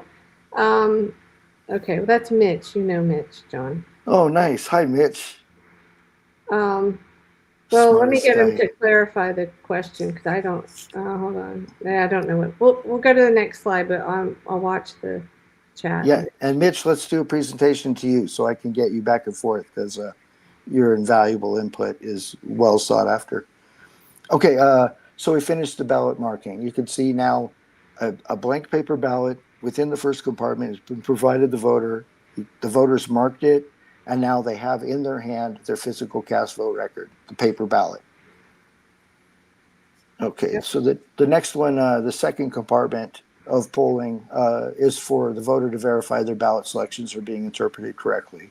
The voter's hand-marked paper ballot is serialized, identifying both the polling place and the voting station. Then the hand-marked paper ballot is used to generate a ballot image on the voting station. Part 2, the next slide. The voter's verification of their ballot selections is embedded within the ballot image, generating a virtual cast vote record. This virtual cast vote record is made to be immutable with cryptographic hash, and stored securely on the voting station's blockchain with a second hash. So within each block of the blockchain is the image and the hash. And then, of course, in the blockchain, you have a hash that connects the previous block to the current block. So it's double. Can I say something here about that? Sure. Do you remember the story we talked about? I'm going to try to remember all of the details, but I think it was in Texas. But the ES&S was running the hashes instead of the Board of Elections. Do you remember the story? Yeah, and that's when they said it wasn't important. Well, they said, so the hashes didn't match. And they said, oh, well, that's just in this bit file. Don't worry about it. And so it was used anyway. So I think people maybe don't know about this, but or general public doesn't know, but there are like guidelines about having hashes. If anybody here's listening doesn't know what that is, it's just a way to check that the software that the voting vendor machine they say that is there is the same one that's actually being used at the time. Yeah, so it's a watermark. Yeah, that's a good way to put it. But basically, they're not even enforcing it because ES&S had, correct me if I'm wrong, they had a script to run to check if the hash is matched, but it was passing as matched even though only one was put in. So how did that happen? Because you have to have one to run against the other one. And so that's how this guy accidentally found that the script for the hash was written in such a way that it really didn't matter. It wasn't comparing it to anything. And then they're just like, oh, don't worry about it. So that's what happens. That's where we are. Anyway, don't look behind the curtain. Yeah, something like that. Okay, so part 2 of the tabulation in the third compartment is used for the voting officials to hand count the election results. The hand-marked paper ballots are serialized. Hand-marked paper ballot serialization is appended with the voting official and the voting station used for the tabulation. So it's a growing serialization, and this is used for tracking purposes if anomalies are detected along the way and later. That way we can really focus on any granularity of auditing. We'll talk about that at the end. And the voting official uses the hand-marked paper ballot to generate a second ballot image on the voting station. Next slide, which is 2A. Sorry, I went too fast. Oops, do I have that wrong? Oh, that should be 2B. I've got to correct that. Sorry. Anyways, part 2. The voting official's verification of the ballot selections is embedded within the second ballot image, generating the virtual hand count record. This virtual hand count record is made to be immutable with the cryptographic hash and is stored securely on the voting station's blockchain. So you can see now we have 2 blockchains on the station, the voters blockchain and then the tabulation blockchain. And this is also happening in the detailed results. There's a server in the polling places that's running the exact same software, that's doing the exact same thing, but it's using the embedded. So we'll go to the next one, 2B. So I have 2As. I have a part 1, a part 2, and a part 3. So I got to fix that. Sorry. It's okay. Part 3. The virtual hand count record is copied to the polling place server, independently verified, and here validated with the voter's original virtual cast vote record. So I'm comparing the interpretation that's performed with the voting official to the verified interpretation that was provided by the voter themselves. The virtual hand count record copy is secured cryptographically on the polling place server's blockchain. So now here again, I have 2 blockchains on the polling place server.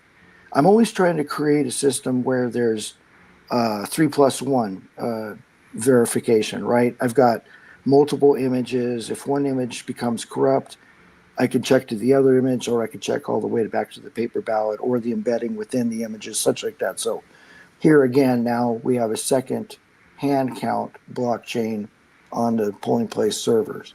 And this again is addressing the trust vulnerability where I'm closing that gap between the voter and the voting official. So I'm checking that the voting official is doing what the voter intended. And that's basically it. Like I said, I've got another presentation that goes into excruciating detail about all these steps, but what we're trying to do is have post-election auditing. So generally, once the polling period closes, all these images are uploaded and are publicly accessible. So I generate preliminary election results. I tabulate hand-counted election results. I can redo that over and over again, as many times to any degree of granularity, the hand-count election results. And then I'm providing election data for post-election auditing with, and I think this is important, publicly accessible post-election data analysis interface. Not only a suite of tools prepared, but a full API so that any organization can now start auditing all the ballots or subsets of ballots to their own custom design. It's basically,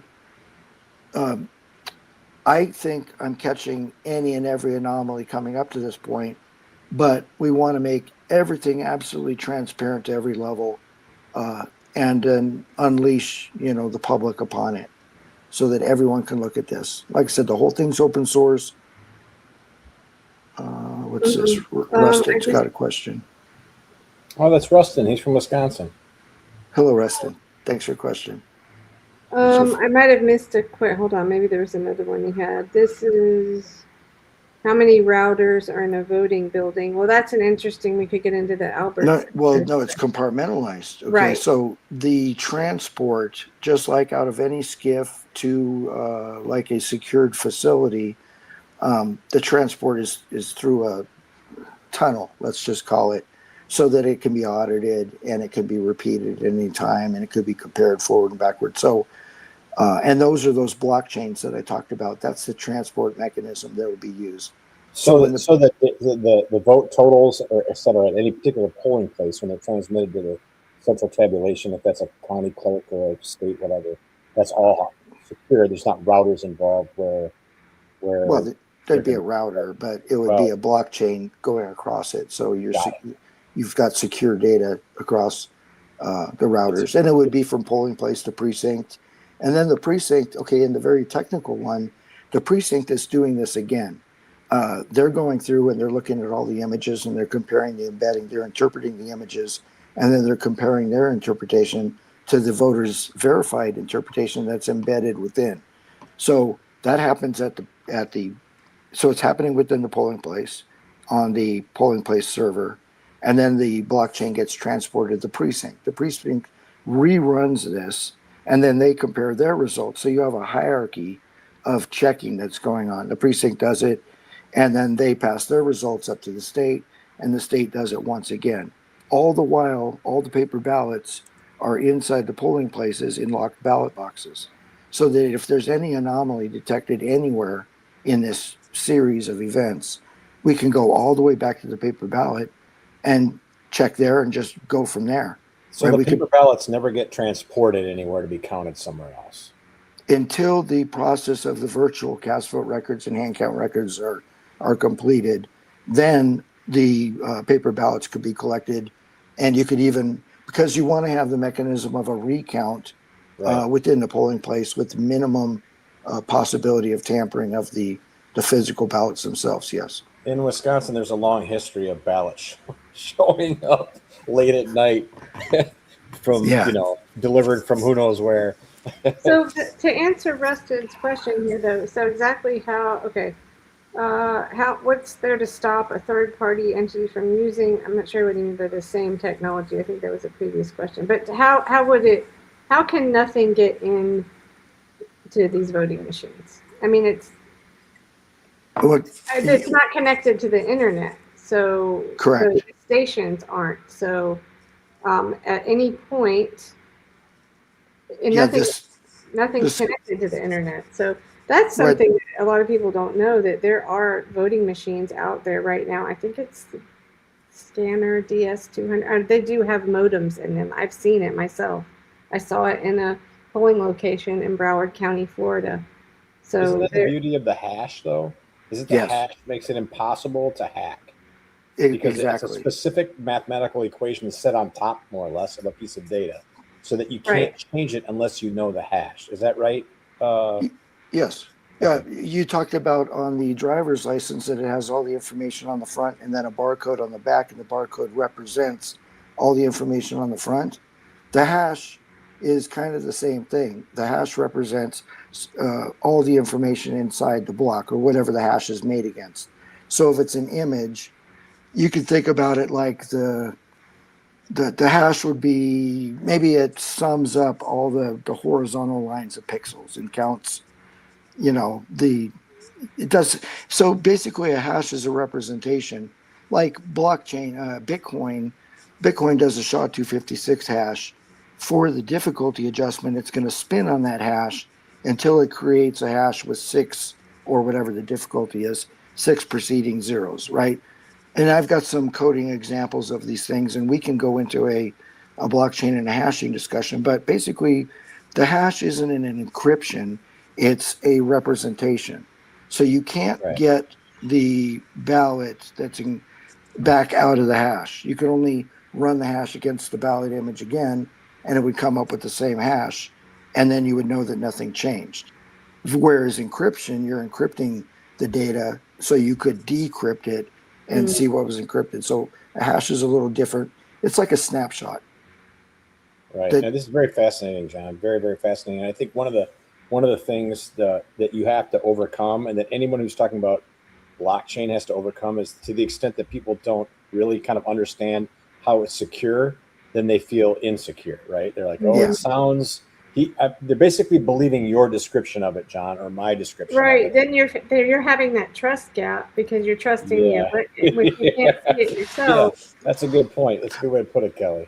I have a very good example of how blockchain works. It's kind of like a train. The engine has a hash. The engine has a number.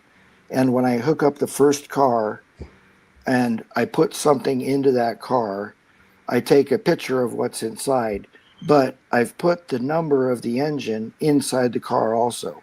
So when I take a picture of the contents of the car, I've got the hash of the engine, and then I put that in there. Now, when I go to the next car, I take the hash of the previous car, and I put that in the next car, and then I fill up that car with information, and I take a hash of that.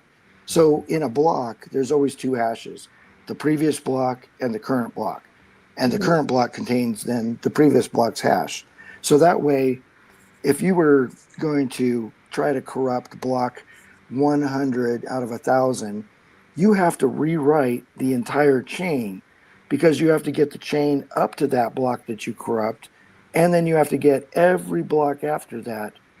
That's why these things are virtually impossible with normal computing.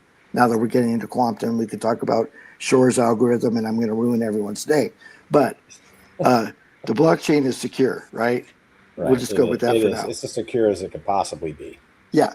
And now, like I said, I use a double hash. So not only do I have in that Wisconsin case, the image, the TIFF image they were using, I have the image, I have the hash of the image, and now I have the hash of the previous block.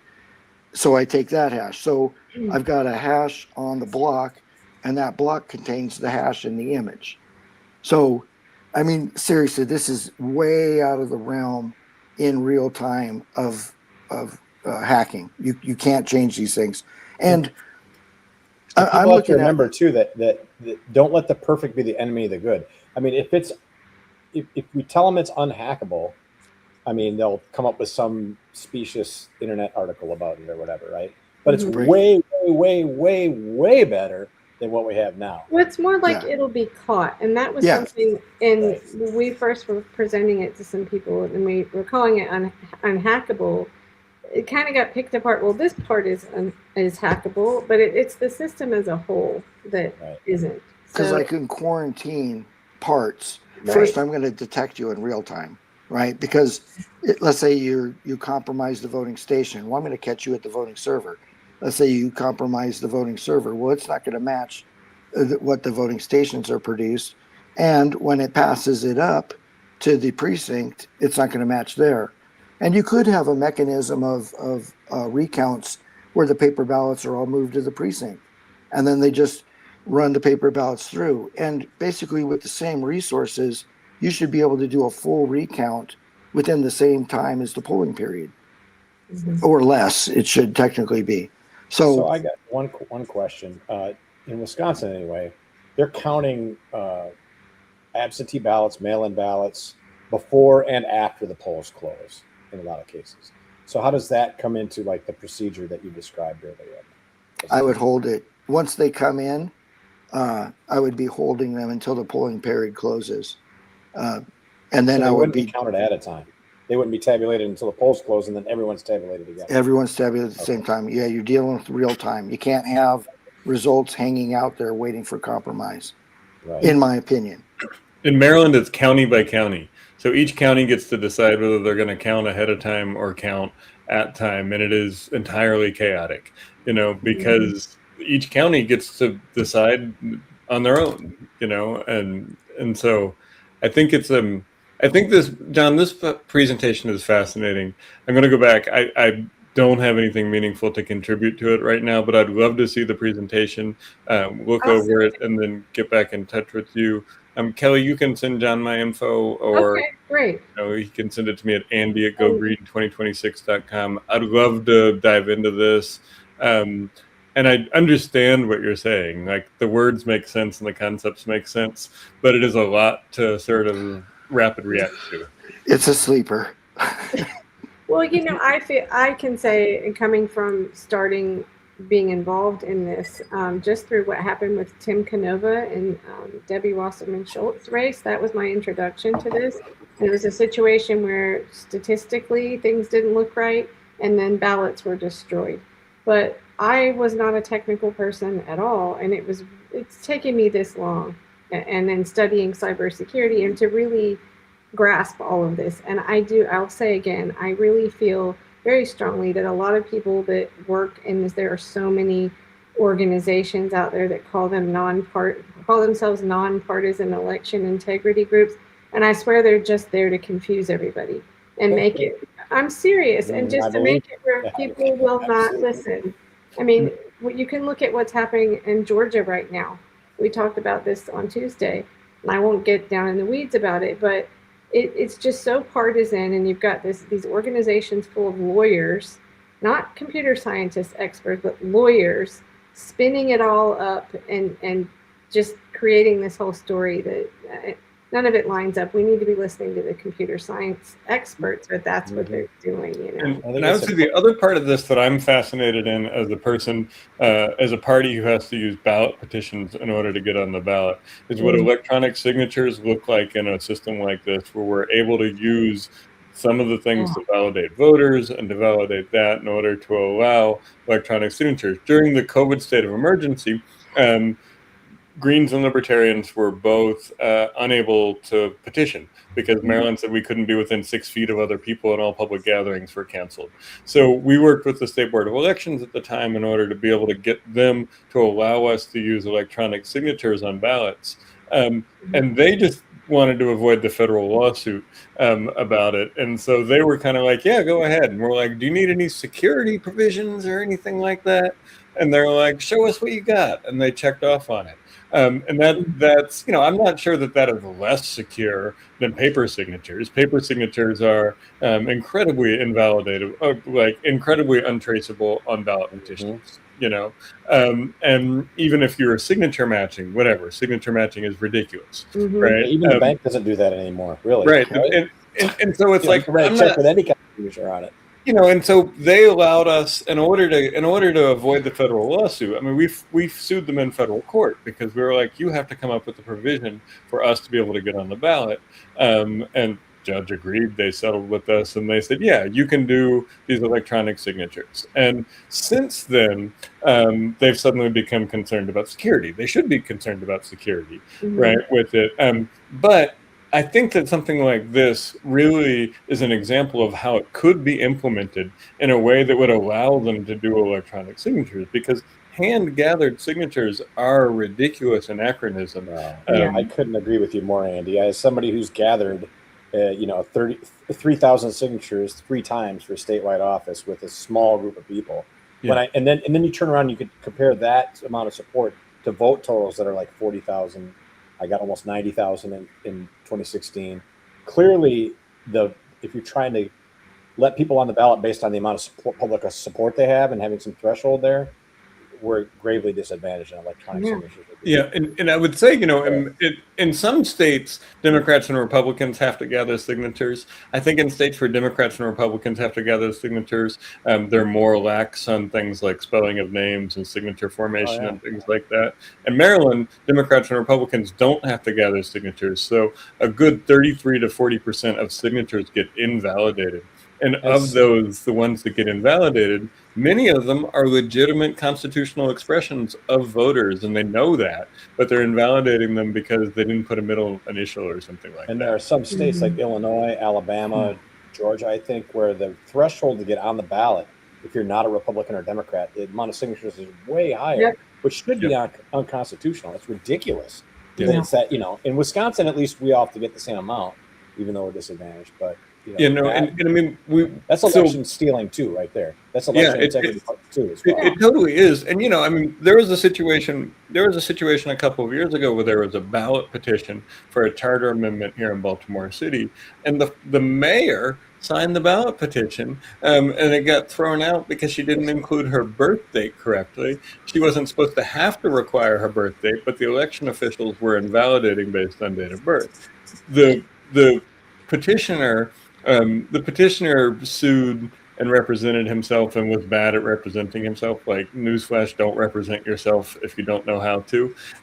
But the judge basically said, like, despite the fact that he submitted his evidence after the decision had been made, he was so jarred by what he saw in that submission that he put it in the decision. He said, after the decision was made, the petitioner submitted, you know, the things. We told him he wasn't allowed to, but I did see it, and I had to comment that when I saw it, I realized that, like, grave miscountings had happened by the local board of elections in a way that significantly disadvantaged legitimate expressions of legitimate recognizable voters.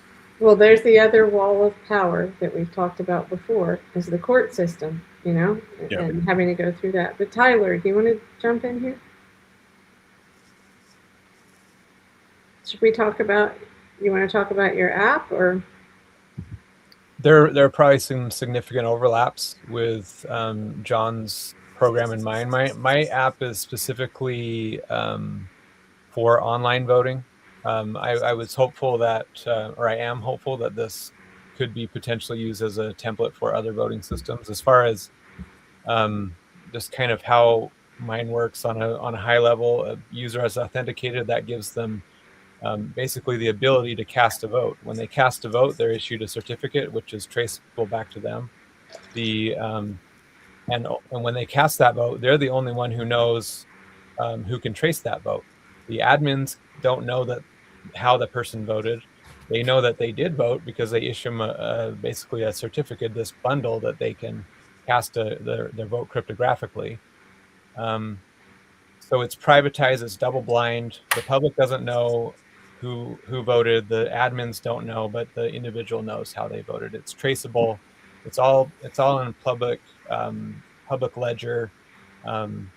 We roll up all the transactions, all the votes nightly into a singular hash, which is published to the Bitcoin blockchain.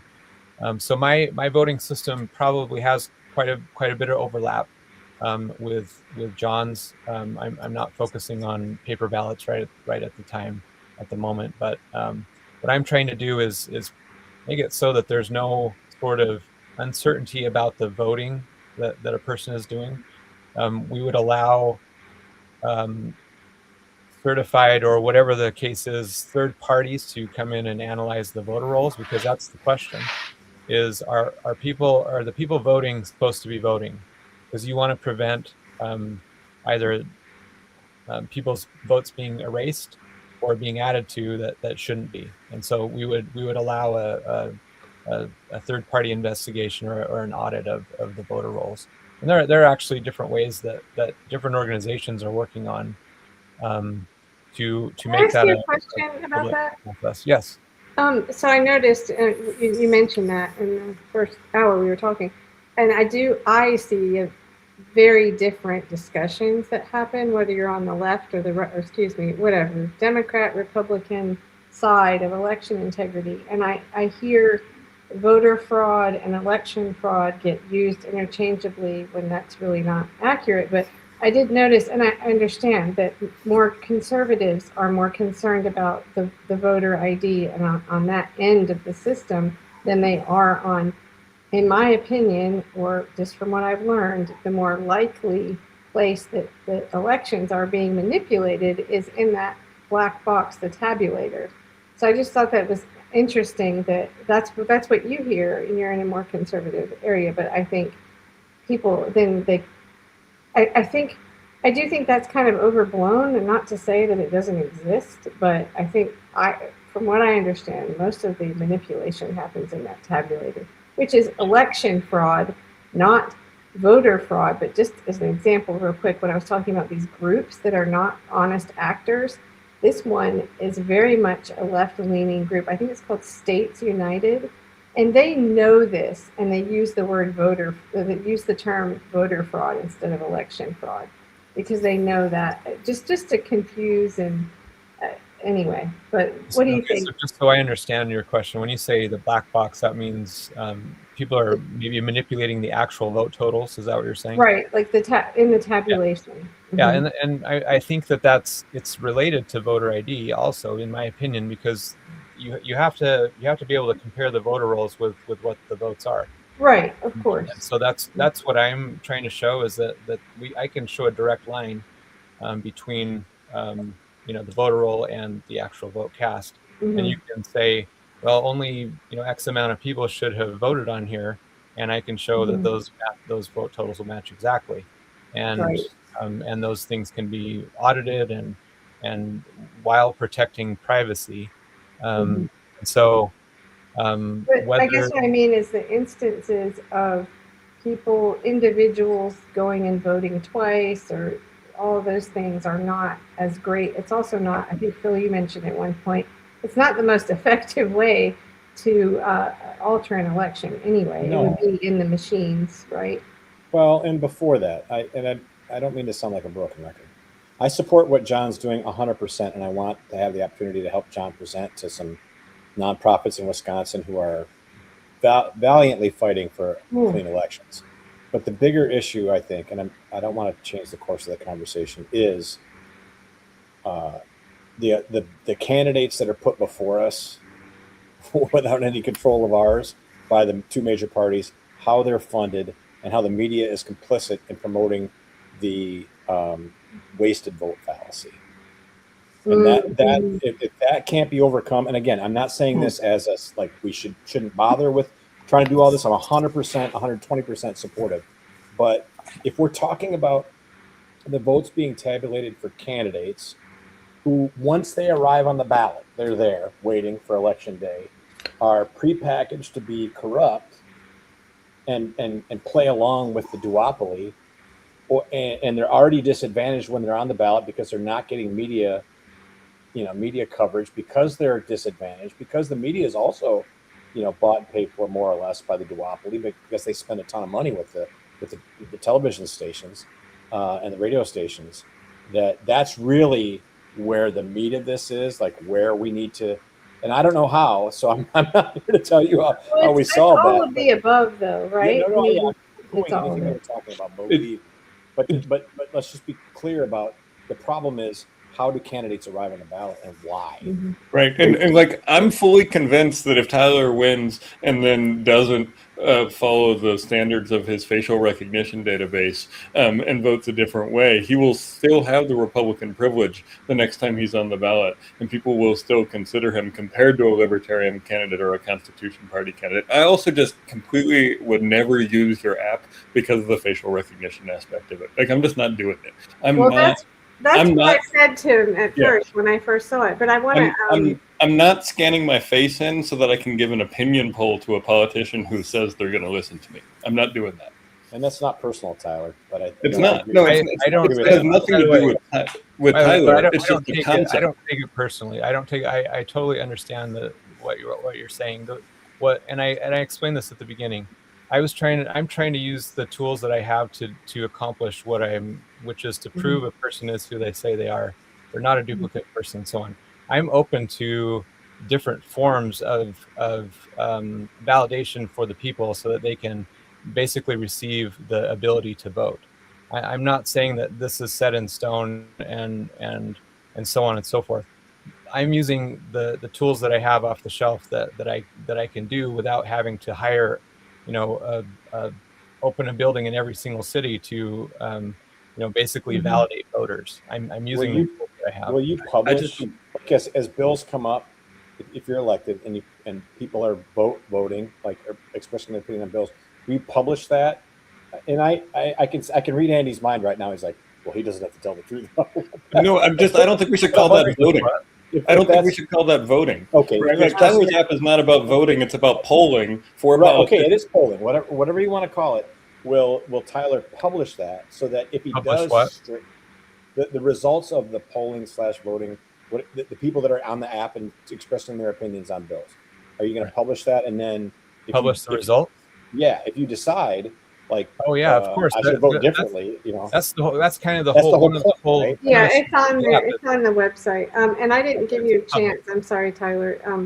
All I meant by the thing about the voter ID is that I think there is not enough. I noticed more a focus on that on the conservative side than on the tabulation part. And I just wondered if you think that's true. I'm trying to solve both problems. There's considerable question in conservative circles about people who are here illegally getting voter ID, or excuse me. Right, I understand that. That's the focus. Yeah, I just wondered if do you hear both? Is the concern on both?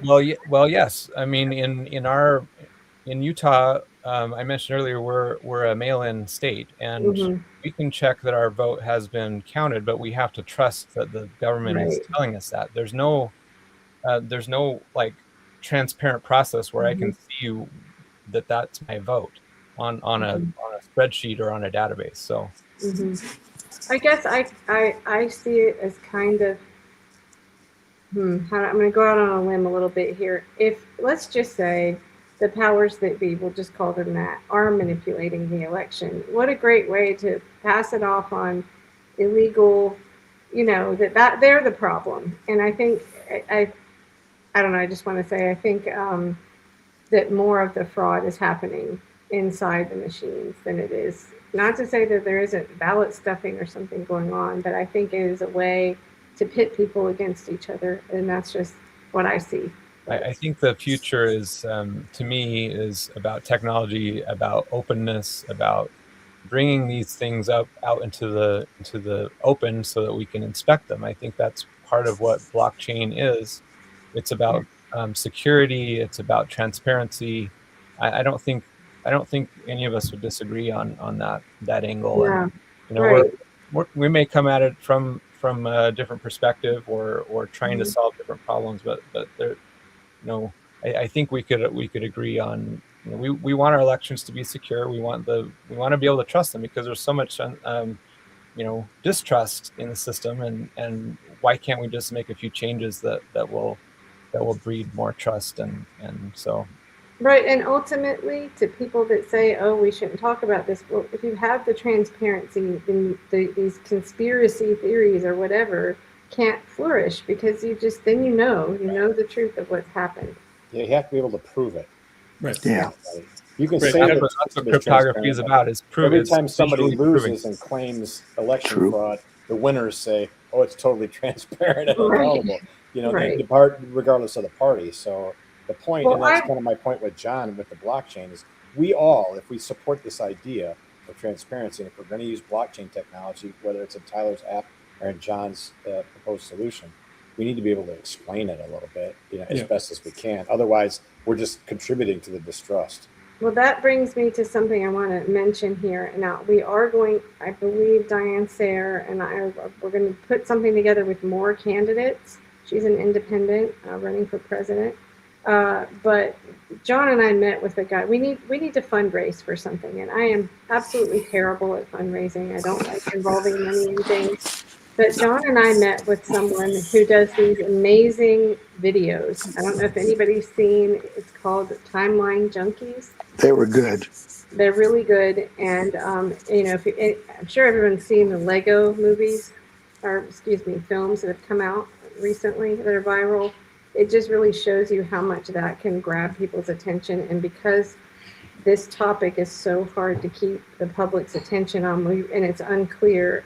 We met with this guy, and he is interested in helping us put together a video that would explain all this. And his idea was, well, I guess I shouldn't give it away on here, but it will depict the problem, the security gaps in our elections in a way that regular people are able to understand.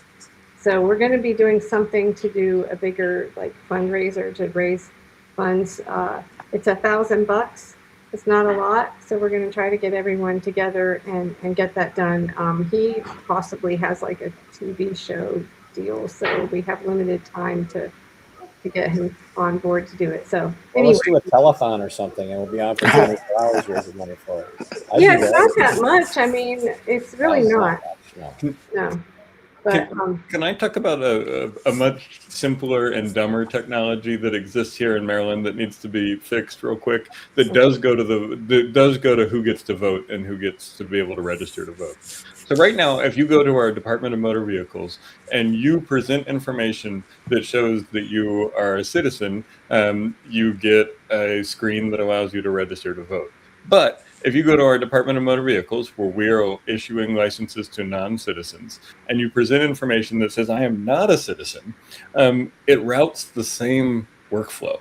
So a person legitimately tells the Department of Motor Vehicles, I am not a citizen, and then they still get presented the screen to be able to register to vote, right? And that registration is valid, and they can vote on that?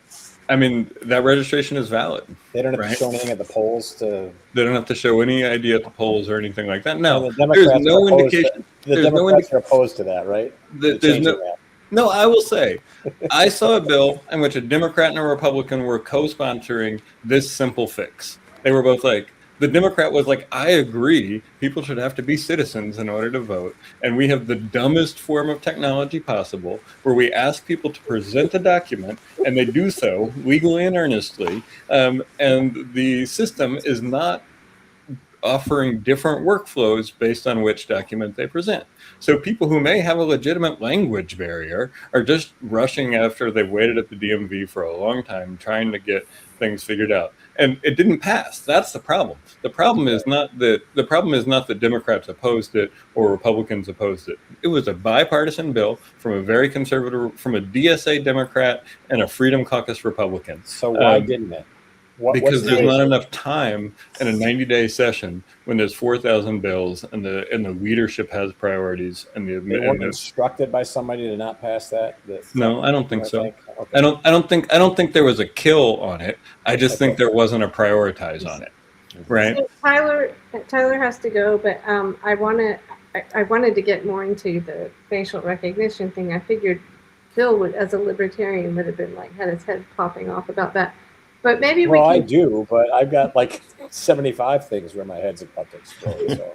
Well, you said you have alternative methods and other ways you can secure, like for the person to verify who they are. And I'm more interested in hearing more about that. And I mean, when you told me about this app 2 years ago, I thought it was great, and I wanted to know more. So maybe we do need to do another thing to get, I don't know, more delve into it, where you could present your. Yeah. Like John did, you could present your app. There are a lot of different organizations and companies, as you all probably know, that are working on the issue of identity. In this era of AI, you're going to have so many deep fakes of people and who look. I mean, I've been recording videos for people with basically the same format, with my name in the background. People think that they're AI, but it's really me, and so.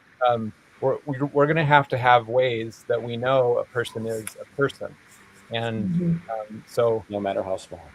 So Utah's passed a new kind of identity bill, which is an interesting thing that respects the ownership of that identity, and is basically a cryptographical signature. From a wallet that they do, and it actually respects a lot of the rights and is probably on the right track of something that we would need to do. So we're going to have, there's a lot of really difficult questions in the age of AI, and cryptography is going to be one of the solutions to those. And you know, the facial recognition is a means to an end. Like I said, I'm trying to prove who people are. And if there are other ways, I'm open to those. I don't want to hold that information. I would rather just be able to, you know, have somebody give me their signature and be able to trust that. But I have a hard time trusting state governments to who may give IDs to people who may not be citizens. I do have a distrust of that. And so there are a lot of different things that we are going to need to do. And so I appreciate you having me on. I would enjoy having another conversation, a deeper conversation about that.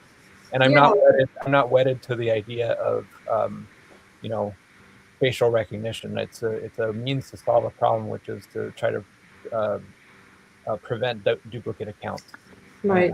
Other things. And so if there are other ways to do that, I'm open to those, because I don't really want to hold that information. Right. So maybe John, I don't know if you want to. Well, I was listening to you earlier, and you were talking about using points of identification to create like this digital representation of the facial recognition. As long as the identification of who's using the app isn't connected to the facial recognition, so that the facial recognition is only to prevent duplicate voters through this mechanism digitally, as long as those things were compartmentalized or separated, there wouldn't really be an issue, because you're just talking about a real-time way of making sure that the same face doesn't vote twice, right? I mean, that's what I understood. Yeah, and one of the things about this particular method that I'm using, you can't reverse engineer it. It's not like you can then take that that data and spoof someone else. That's not possible. Yeah, so, excellent. You know, I'm not going to pretend that I'm an expert in this. I did research and found tools that seemed to work for what I was trying to do, while maintaining as much of the privacy as I could. Now, people like Andy is hesitant to use it, and I understand that. But I'm open to new technologies that will accomplish the ends that I'm trying to do, which is to prove that a person is who they say they are, that they're a legal citizen, they're not duplicate account, and they're registered voters. And if I can do that in a different way while not taking any information in myself and storing that, I would love that. I think my concern with it, if I'm a constituent of yours and I have to face scan in order to be able to tell you how I feel about a bill, and you're going to vote that way, that is not. Well, I don't think he means it that way, though. I mean, just to verify. I got to use that. Like, you're my representative, and I have to use facial recognition that is coming from Amazon, right? Is that what you said? Yes. Right. So you're my representative, and I have to use facial recognition coming from Amazon that is off-the-shelf tools that you have in order to tell you how I want you to vote on something. I don't think that's an improvement. Okay, so we find a different way to verify who people are. Yeah. Okay. Yeah. I was going to inquire. Would you be opposed to utilizing like a pinky print? Let me see. Where's my camera?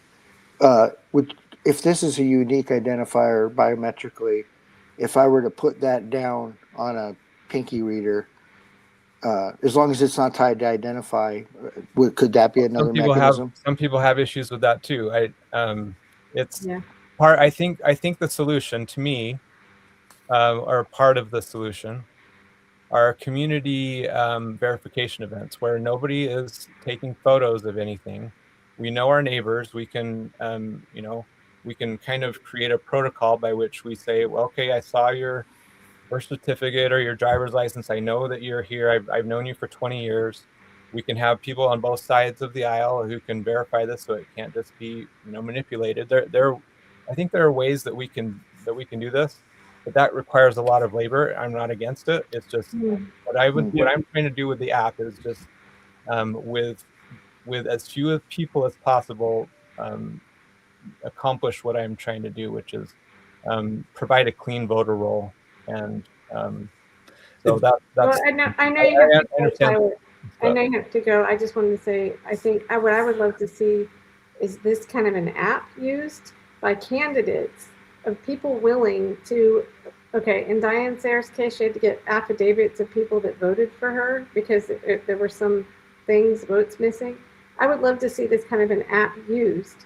If people were willing to say, yes, I did vote for that candidate, mainly it would be Greens and third parties and independents, but to collect that separately, I don't know what we would do with it then, but if you could do that and say, hey, it was like a collection of those people that voted, and then it's not reflecting the same result. That's a class action lawsuit waiting to happen, right? I guess uncounted votes, people whose votes weren't counted. That's a class of people that could be sued. But they would voluntarily say yes. Right. Just like when you get an email from Google and they say your account was hacked and whatever, do you want to sign on to it? And Tyler, I know you need to go, but I'd love to continue this conversation because I think there's a philosophical question to me, aside from the voting question, which is how do we influence politicians? And I don't like that I have to use an app, scan my face, give it to Amazon in order for you to hear me as a person. I would like to be able to talk to you at an event. I would like I don't know. It feels weird that I got to go through this gate of big billionaire-owned technology companies. There's no preventing you from doing that. But I mean, the vote's not going to count if I don't go through your app. Well, I'm proposing an alternative. I think it'd be great if the government was shrunk and less powerful, so that it didn't really matter that much. I know how Tyler voted. Like I said earlier, I don't really want to. I don't want to be running right now. I feel like I have to. Something inside of me is telling me I need to try to get the represented more. Yeah. And I'm throwing ideas out there, and this is something that I think that we can do in some way, and Well, I I'll think make a bad IT joke. Let's hash this out another time. Oh gosh. We'll have you guys. I mean, And I'll say, like, Tyler, I appreciate that you're running and throwing this idea out, but I think that's the first pun I've ever heard you attempt, Kelly. But I have concerns about it beyond the technology pieces of it. Yeah. I have well, concerns that in order to get that you're going to vote the way the app says, and that I people don't have. think he's saying that though. He is. He's No, saying that he's. That's his promise. That's his promise. Is that he's going to vote the way the app says. Okay, but Right. what do other politicians do? They just. I mean, I'm just saying. I how, don't how think- else will we know the Yeah. will of the people in an economical, easy way for them to do it? Sending emails? I don't know. I mean, Well, at least I don't know that. I don't at know. least if he doesn't vote the way, if he publishes what people's opinions are, and he doesn't vote that way, and that's why people voted for him, then at least there's some. Yeah, sure. That he won't get reelected by those people, right? Sure, I appreciate it's that, something, He, if I'm in Utah's third, he represents me, and I want to be able to tell my representative how I want them to vote on something without having to go through their, off-the-shelf app. So Andy, if there were like a phone-in line or some other way of doing it alongside the app, that would be okay with you as long as it's not prior. I mean, I don't generally believe. Go to his office, right? I mean, Yeah, I've done that. I've gone to my go to his legislature's office. They get know a who bunch I of am, right? Get a So- bunch of my neighbors together and tell him that if he doesn't vote the way we want, we're going to kick him out next I time. don't think- in the this public excludes that. square and flog you. I mean, it's just it is a weird constraining of the democratic process to filter everything that a representative is going to do through a handmade, private-owned app. I think that's weird. Oh, okay, But that was a question I had. Is it because I created it? Like I'm planning on open sourcing this and turning it There over we go. to like a foundation. Like I mean, it's I not want. I don't. If I were to be elected, I would not be controlling the app. Let's put it that way. So I want to. I want to put it out to basically the public. Let's create a protocol by which people can identify themselves. Let's coalesce the will of the people and I have no problem with you collecting the will of the people who want to participate in that.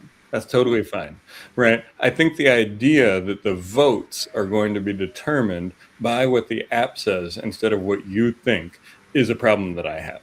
And I think that it is like, I think that, I think it's great if you publish this stuff. I think it's great if you do it. But the idea that the vote is now connected to this off-the-shelf AWS services and things like that feels weird to me. And that if I want to reach my congressman, I got a face scan into an app he created. That feels like a weird way of... We open source it. It's not mandatory. And Yeah. there are some things we could change with it. I'm totally good. I'm totally good with you polling your voters, right? Like I'm totally tonight, and Andy doesn't live in Utah, so right. I'm not trying to kill this podcast by any means. I love it. I'll stay on forever, but we're not getting anywhere. I hear you, Yeah, and okay. everyone's let's let objections Tyler- are on record, right? Yeah. Yeah, And it's good to hear these. Like John and I realized when we had someone come in and kind of pick apart his system, even though I think some of it might have, I don't know. Well, it still was good because when you hear people's problems with something or their objections, then you can, go back and look and see how can I make this better. I think it's great what you tried to do. I think Andy's point is like, if this was in the hands of someone that wasn't honest, I mean, I don't know you that well, but I remember you from Candidates for Assange. I believe you're a good actor. But I hear his point. If you put it in the hands of a bad actor, why would you want to do that? But anyway, I think this has been great, and I would love to do like a deeper dive on the app itself. Yes. So if you guys want to do that, we can set up another time. I'd enjoy that. That'd be Yeah. fun. Cool. Yeah. Okay. Very good. And Tyler, good luck with your convention and your primary. Yeah, Yes. absolutely. thank And you. good luck to you, Andy. Hey, Greens and Republicans can sometimes be friends. For a Yeah, little. Not libertarians, not us. We hate everybody. No, I'm just kidding. We don't. Okay. Thank you Thank guys. you guys. Thank you. Thank you very much. Good night, everyone. Talk to y'all soon.